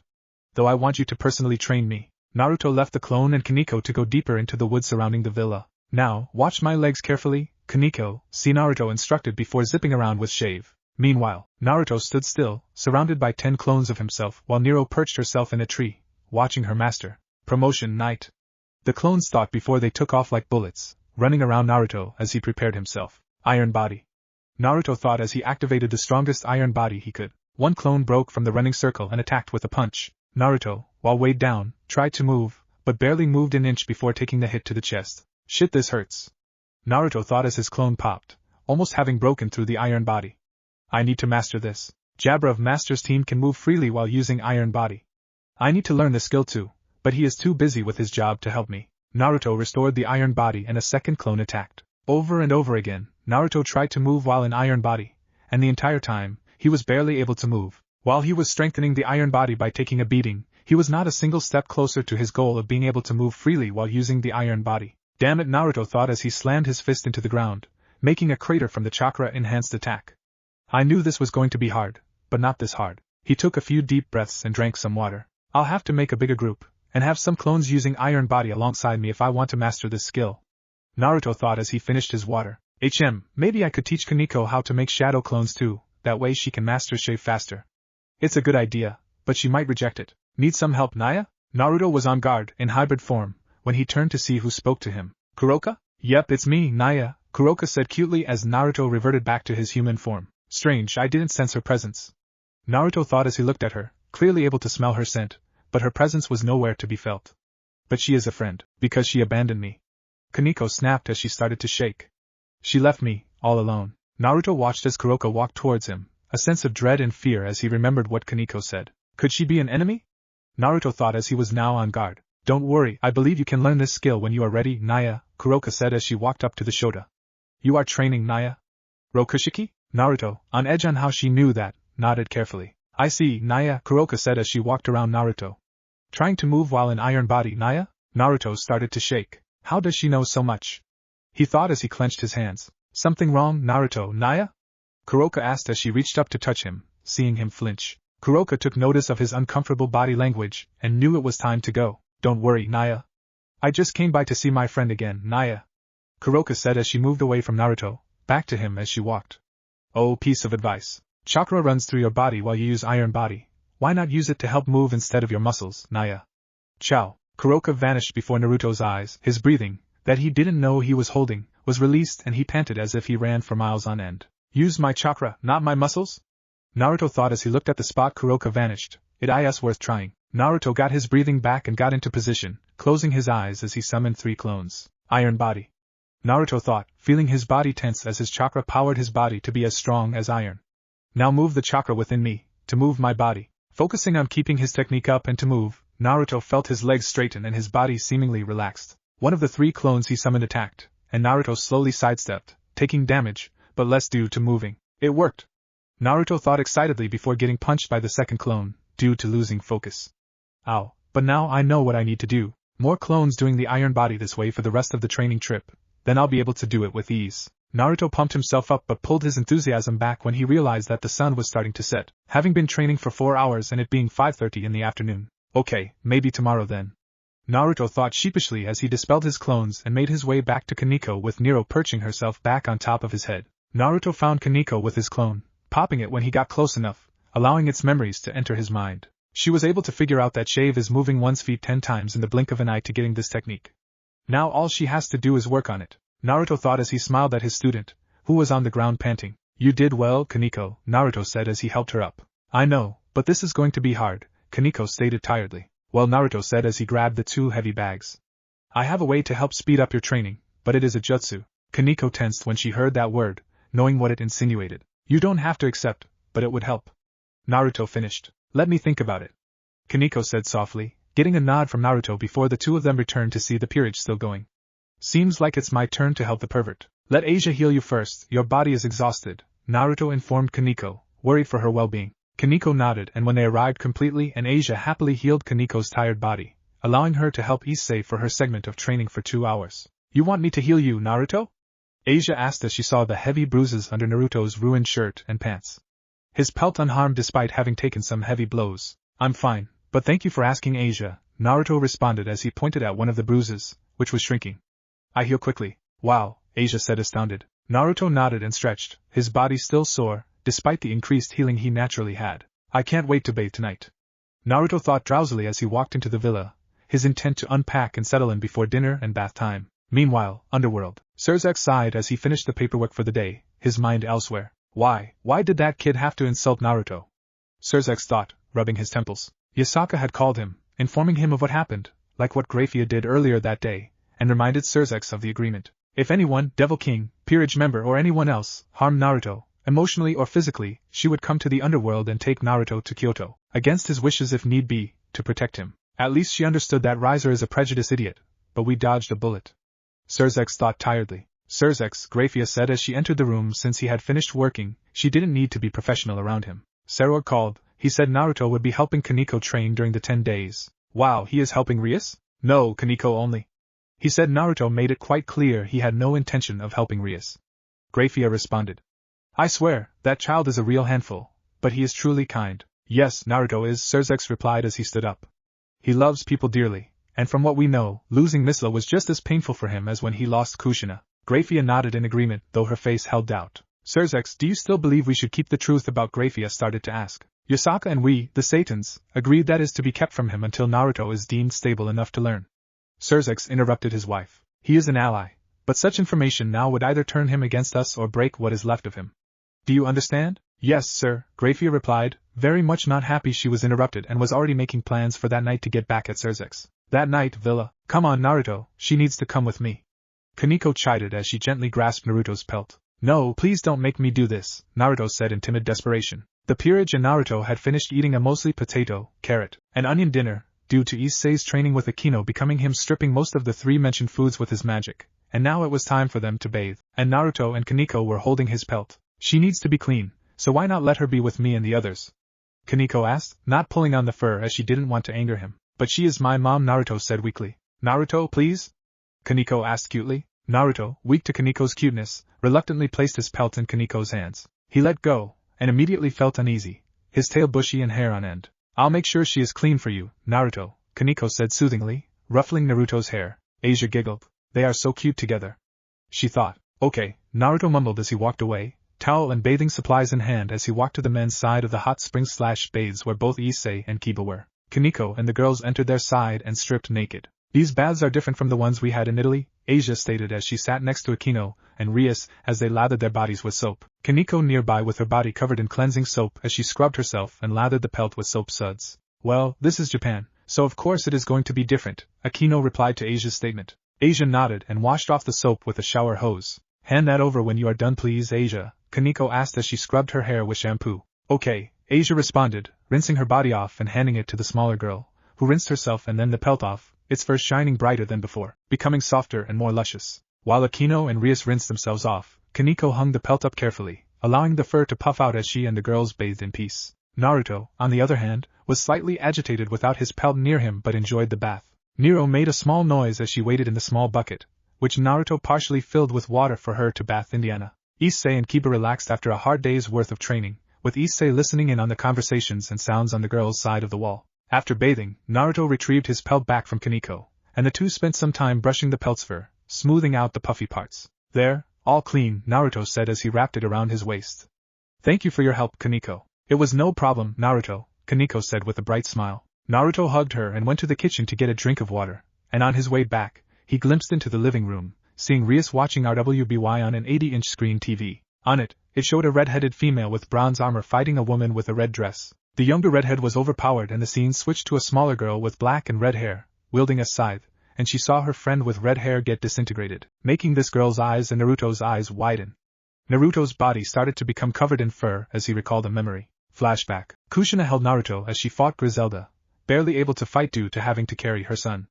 She had wounds all over her, and she was panting like crazy. Mom, Naruto whispered in fear as Griselda stopped attacking, trying to catch her breath. The two war foxes were on a cliff overlooking the sea. The sun was setting from how long Griselda and the exorcists were chasing them with Delio. Had enough yet, Kushina? Griselda asked as she held Durandal at the ready. Naruto, Kushina whispered into his ear, so no one could see her talking. I'm going to throw you into the sea. When you hit the water, run or swim as fast as you can. I promise I'll find you. What Naruto asked but was silenced. Do you understand? Naruto nodded, and the next thing he knew, he was thrown off the cliff. Before gravity took him, Naruto saw Griselda slice along Kushina's back, from her hip to her arm, causing Kushina to cry out in pain before Naruto couldn't see anything but rock in the sky. He felt his mother's power swell to greater heights than ever before and he hit the water, making everything go white. And flashback. Naruto felt warm and safe. He opened his closed eyes and saw the sleeping face of Kaneko, as she securely held his fox form in her sleep. She seemed to have a slightly worried look on her face despite being asleep, getting Naruto to think. What happened? Chapter 6, done. Chapter 7, Mimicry. A naked human form. Naruto looked around, his head turning as he lay in Kaneko's bed. His mind still feeling hazy and numb, his brain feeling like it was pulsating painfully. It was dark outside still, but the skies were brightening, signaling that it was morning. What happened? Naruto thought as he looked at Kaneko's cute face, her Nico ears out as she slept. Naruto's heart picked up its pace. Kaneko's lips looking so inviting. He heard his heart in his ears and his tail carefully moved under the blanket, while his face tinted red. Naruto. Kaneko yawned tiredly, her eyes staying closed. Your tail is hitting me. Naruto blushed harder, as he grabbed his tail and tried to keep it from moving the best he could. Sorry. Naruto whispered. It's YWN fine. Kaneko mumbled as she started to wake up, her hand creeping out of the blanket and rubbing her hazel eyes, making her adorableness go up more. Kaneko, why am I here? Naruto asked as he started getting up as well. What happened last night? I don't remember what happened after we brushed my pelt. Naruto shot up, sitting up in the bed, looking around and couldn't see his pelt anywhere, causing him to start panicking, but felt his back get tapped. He turned and saw Kaneko holding his pelt in between where they were sleeping, which he took from her and inhaled its scent and calming down. Kaneko sat up, stretching her naturally flexible limbs. First, you are in my room, Kaneko said as she switched to her legs. Second, you well? What happened? Naruto asked, worried he had done something horrible. Did I hurt someone? Kaneko reached up and grabbed Naruto's ear, gently massaging it between his fingers, keeping the werewolf calm as Kaneko started to explain. Flashback. Kaneko watched Naruto leave her room. Sighing, Kaneko put in some headphones and hitting her favorite playlist of music on her phone. She started to change into her pajamas when there was a loud NO followed by a loud crash sound with shouts and screaming in the living room. Kaneko, only wearing a large shirt and panties, rushed downstairs as she threw her headphones off. Once she entered the living room, she saw what caused the ruckus. Where the 80-inch TV once was a giant hole roughly bigger than said TV, and outside of it was Naruto in his hybrid form on top of the TV. Why? Why did you attack, Griselda? Naruto shouted, tears in his eyes as he continuously slammed his fist into the remains of Rias's TV. What the hell happened, Bucho? Kaneko demanded as Kiba, Akino, Issei, and Asia appeared while Rias made her way over to her. I don't know, all I was doing was watching RWBY, and suddenly Naruto attacked the TV. Rias said, just as confused as everyone else except Kaneko. Was it the episode Pira dies? Kaneko asked, praying to the Satans that she wasn't correct in what she was assuming. Rias nodded, and everyone looked outside as Naruto wailed in agony, sitting on his butt. MOM, why did you have to leave me? He shouted as he smashed more of the TV. Kaneko was about to run out to stop Naruto, but stopped when Naruto collapsed, reverting to normal as Nero nestled in Naruto's hair, with her beak clamping down on Naruto's ear, painfully. Issei and Asia took a step back when Nero let Naruto's ear go, but the werewolf was out of it. Kaneko ran out and checked Naruto's pulse, seeing that it was stable. Sigh, thank you, Nero. Kaneko thanked the familiar, who made a sound as she raised a wing. Kaneko, do you have any idea why this happened? Rias asked as she, Akino, and Kiba walked through the damaged wall. Pera, she has red hair, and Naruto's mom has red hair. Kaneko explained as she picked up her friend. Seeing her die must have set her off. Rias had a hurt look on her face. Please take him to bed. Rias forced out, her hair covering her eyes. Okay, Bucho. Kaneko said as she walked in, ignoring the scared pawn and bishop on her way to her room, with Nero fluttering behind her. End flashback. I then brought you up here, undid your pelt, and you slept like a baby all night long. Kaneko said as she looked at Naruto. Said being was currently hiding under his pelt, feeling ashamed for what had happened. Naruto, it's going to be okay. Kaneko said as she scooted over and pulled him into a hug. Bucho won't be mad. Maybe, but I am not upset about that. Naruto stated from under his pelt. It's been so long since my last episode, that I thought. Kaneko hugged him tighter. It's going to be fine, Naruto. Kaneko whispered. Naruto snuggled into Kaneko, where they stayed for several minutes, enjoying the other's warmth and comfort. I don't want this to ever end. Naruto thought peacefully as he held his friend. Sadly, the two separated when it was about time for the peerage to eat and then start the day's training, and Kaneko blushed when Naruto walked out but naked, forgetting the clothes she had stripped from his body the night before. He is pretty toned for someone his size and age. Kaneko thought, blushing harder as an image of Naruto's but appeared in her mind. She shook these thoughts from her head and started getting ready, and the first thing she did was hide her tail and ears. A short time later, the peerage was eating a simple breakfast and Naruto sat next to Kaneko, with Nero on the table eating some peas, not liking the eerie silence and glances Issei and Asia would give him before looking away. Naruto looked intensely at his plate, not liking this at all. His guts felt squirmy and puss filled with guilt. Naruto, Rias said as she took notice of the pawn's actions.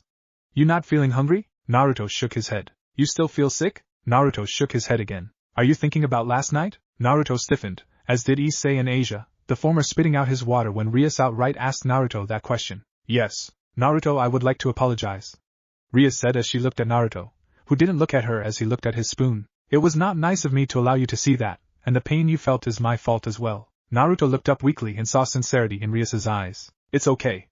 Naruto replied weakly. And I am sorry that I caused you trouble. Naruto, no one was hurt, so don't beat yourself up about this. Asia said comfortingly. Yeah, we were not hurt, so come on, be happy.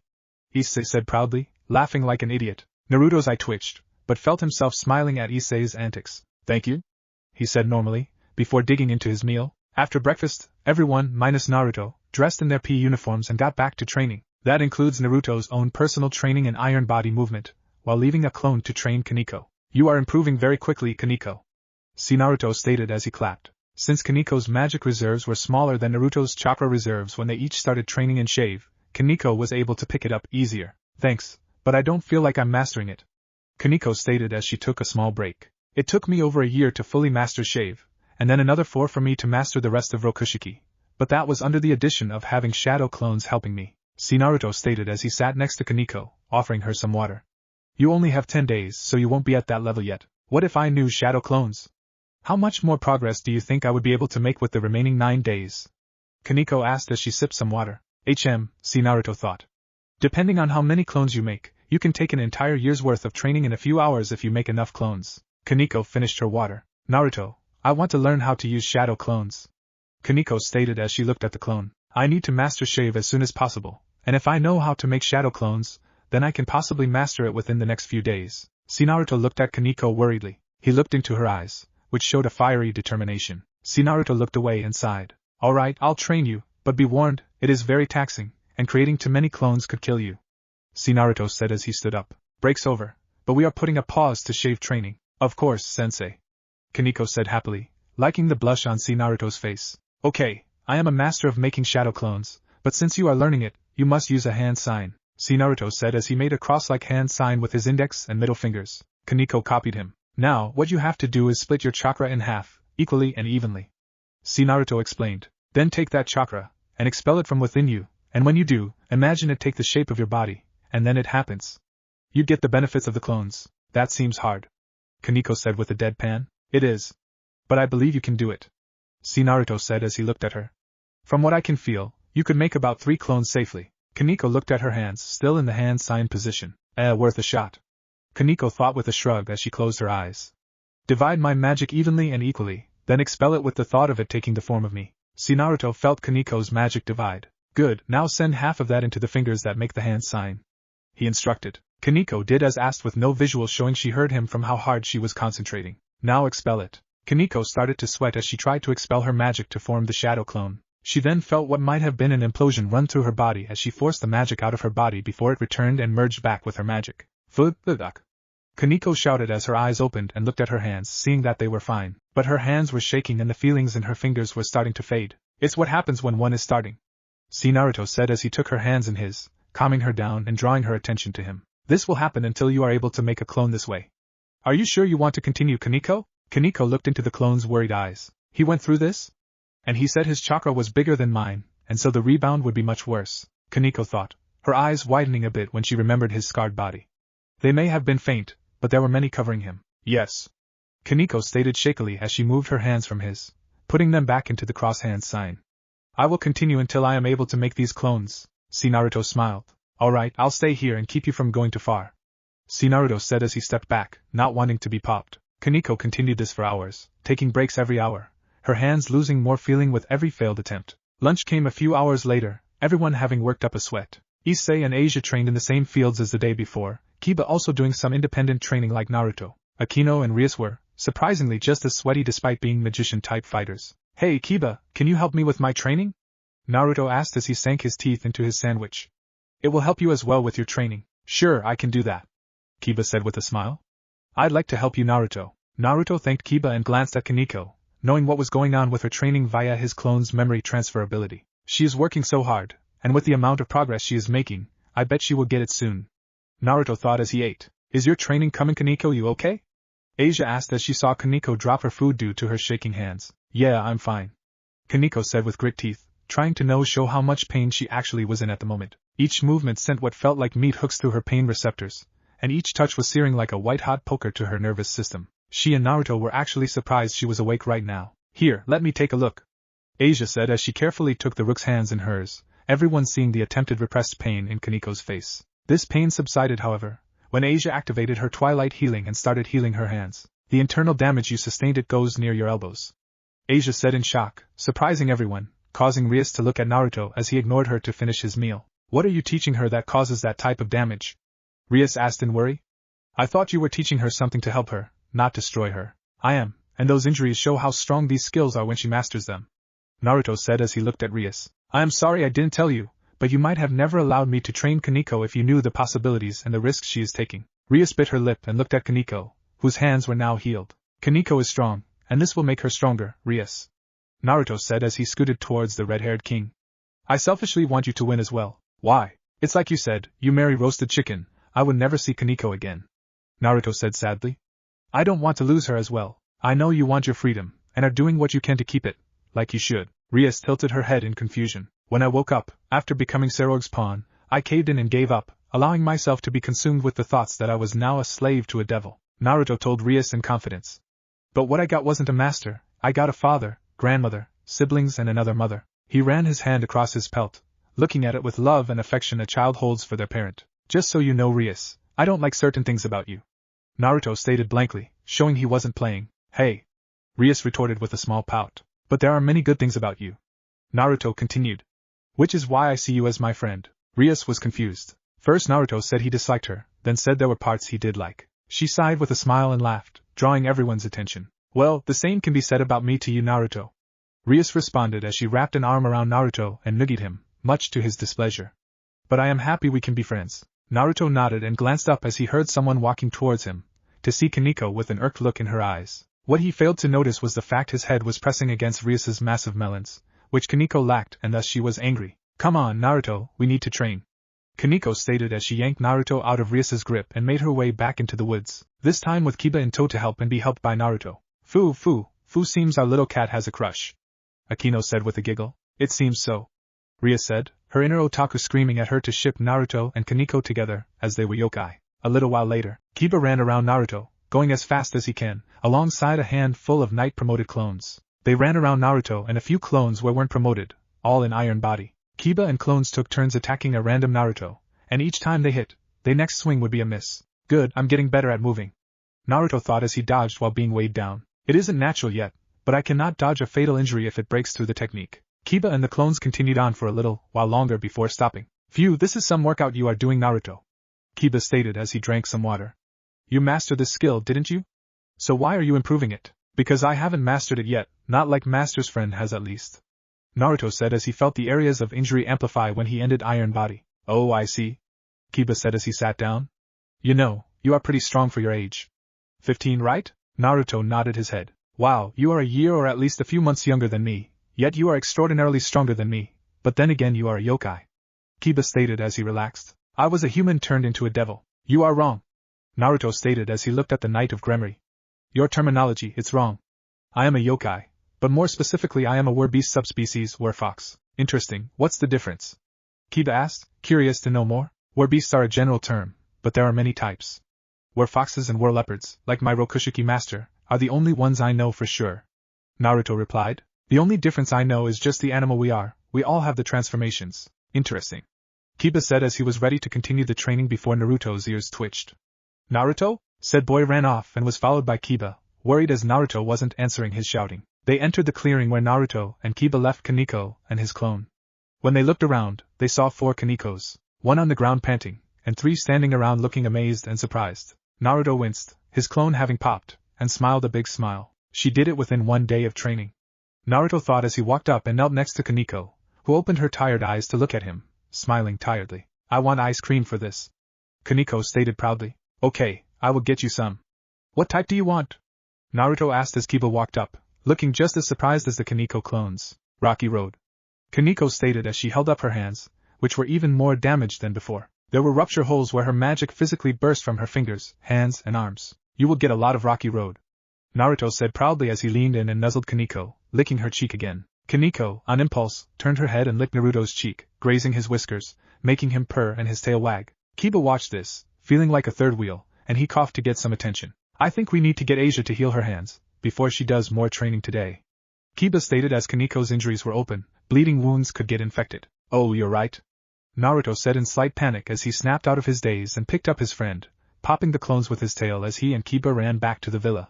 Hattori, who had been at the villa all day, watching Naruto, cooed before he puffed out of existence, revealing itself to be a clone. England. Hattori got his memories of his clone, and relayed his report to Lucci. Lucci howled in laughter as he heard Hattori's report, so hard his transformation glitched a bit, almost revealing his leopard ears and tail. Oh, that stubborn student of mine.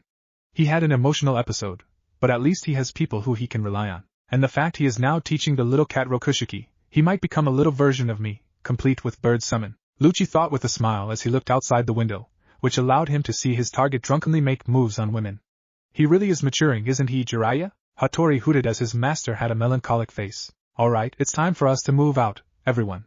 Lucci ordered his team of assassins, code name, CP9. Yes, after an entire month of recon and waiting, we get to kill our target. Jabra the werbeast werewolf stated with a murderous smirk. Calm down, Jabra. You will blow our cover. Kaku, a were-giraffe, stated moodily. Silence, both of you. Get into position, as I know the others of our group are ready. Lucci said as he moved away from the window, placing his top hat on his head. Their mission, assassinate yokai impersonating local celebrities. Skip. It was the 9th night of training camp with everyone having made strides in their training. Naruto was laying outside on the roof, having just heard Rias and Issei talk about their current predicament, and Rias telling Issei she wanted to be free from the marriage and Issei promising to save her. Naruto looked up at the stars, reaching up and making a grabbing motion as he looked at the distant gas clusters. Naruto. Kaneko called out, as she was on the deck. Right here.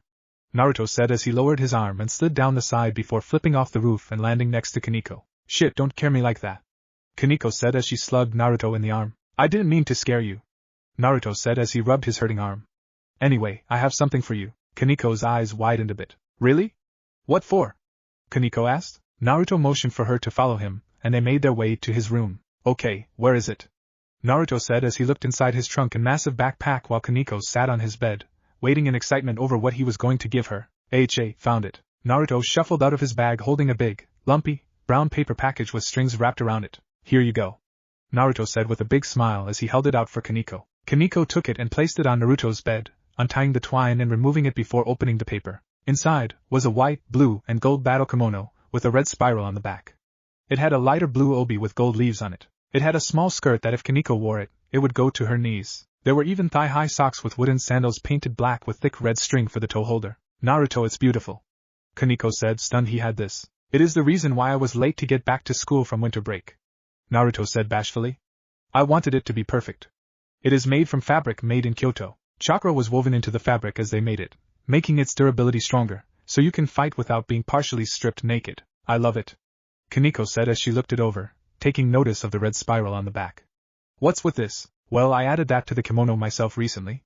Naruto said softly, his face red and his eyes averted. My mother named me Naruto after the strongest maelstrom, which is a whirlpool. Since I helped train you these last few days, I thought it would add my symbol on the back to show our bond. So, when you fight in the raiding game, you represent both Rias and me. Kaneko stayed silent as she held the kimono. Sorry, I shouldn't. I love it. Kaneko said again, this time holding the clothing to her heart. Thank you so much, Naruto. With the full moon outside his window, Naruto saw Kaneko in its ethereal glow, her white hair glowing in the moonlight, accenting her natural beauty. Naruto gulped a bit as he felt his body heat up. You are welcome, I'm glad you love it. Naruto said nervously. Kaneko, meanwhile, stared at him. His movements, his actions, his speaking seemed captivating. Naruto looked up, seeing her looking at him, both blushing, but not looking away. The full moon, the celestial body orbiting Earth. Naruto leaned forward, his body feeling numbing sensation run through his body softly, making him feel warm and excited. Kaneko stood on her toes, her body heating up mildly as she reached up and gently grabbed his shoulders. Their lips met. The moon, when full, affected many of the yokai race, including Nikomata, Nekishu, and were-foxes. It enhanced any lustful feelings enough to bring them to the surface, but not enough for the affected to lose control of their senses to their lust. Chapter 7, done. What if Werewolf Naruto was in Highschool DxD? And thanks for watching my video till the end. If you enjoyed this content, then do consider subscribing to my channel, and leave a like if you guys need the next part. Comment down and thanks for watching the video, and see you guys in the next video.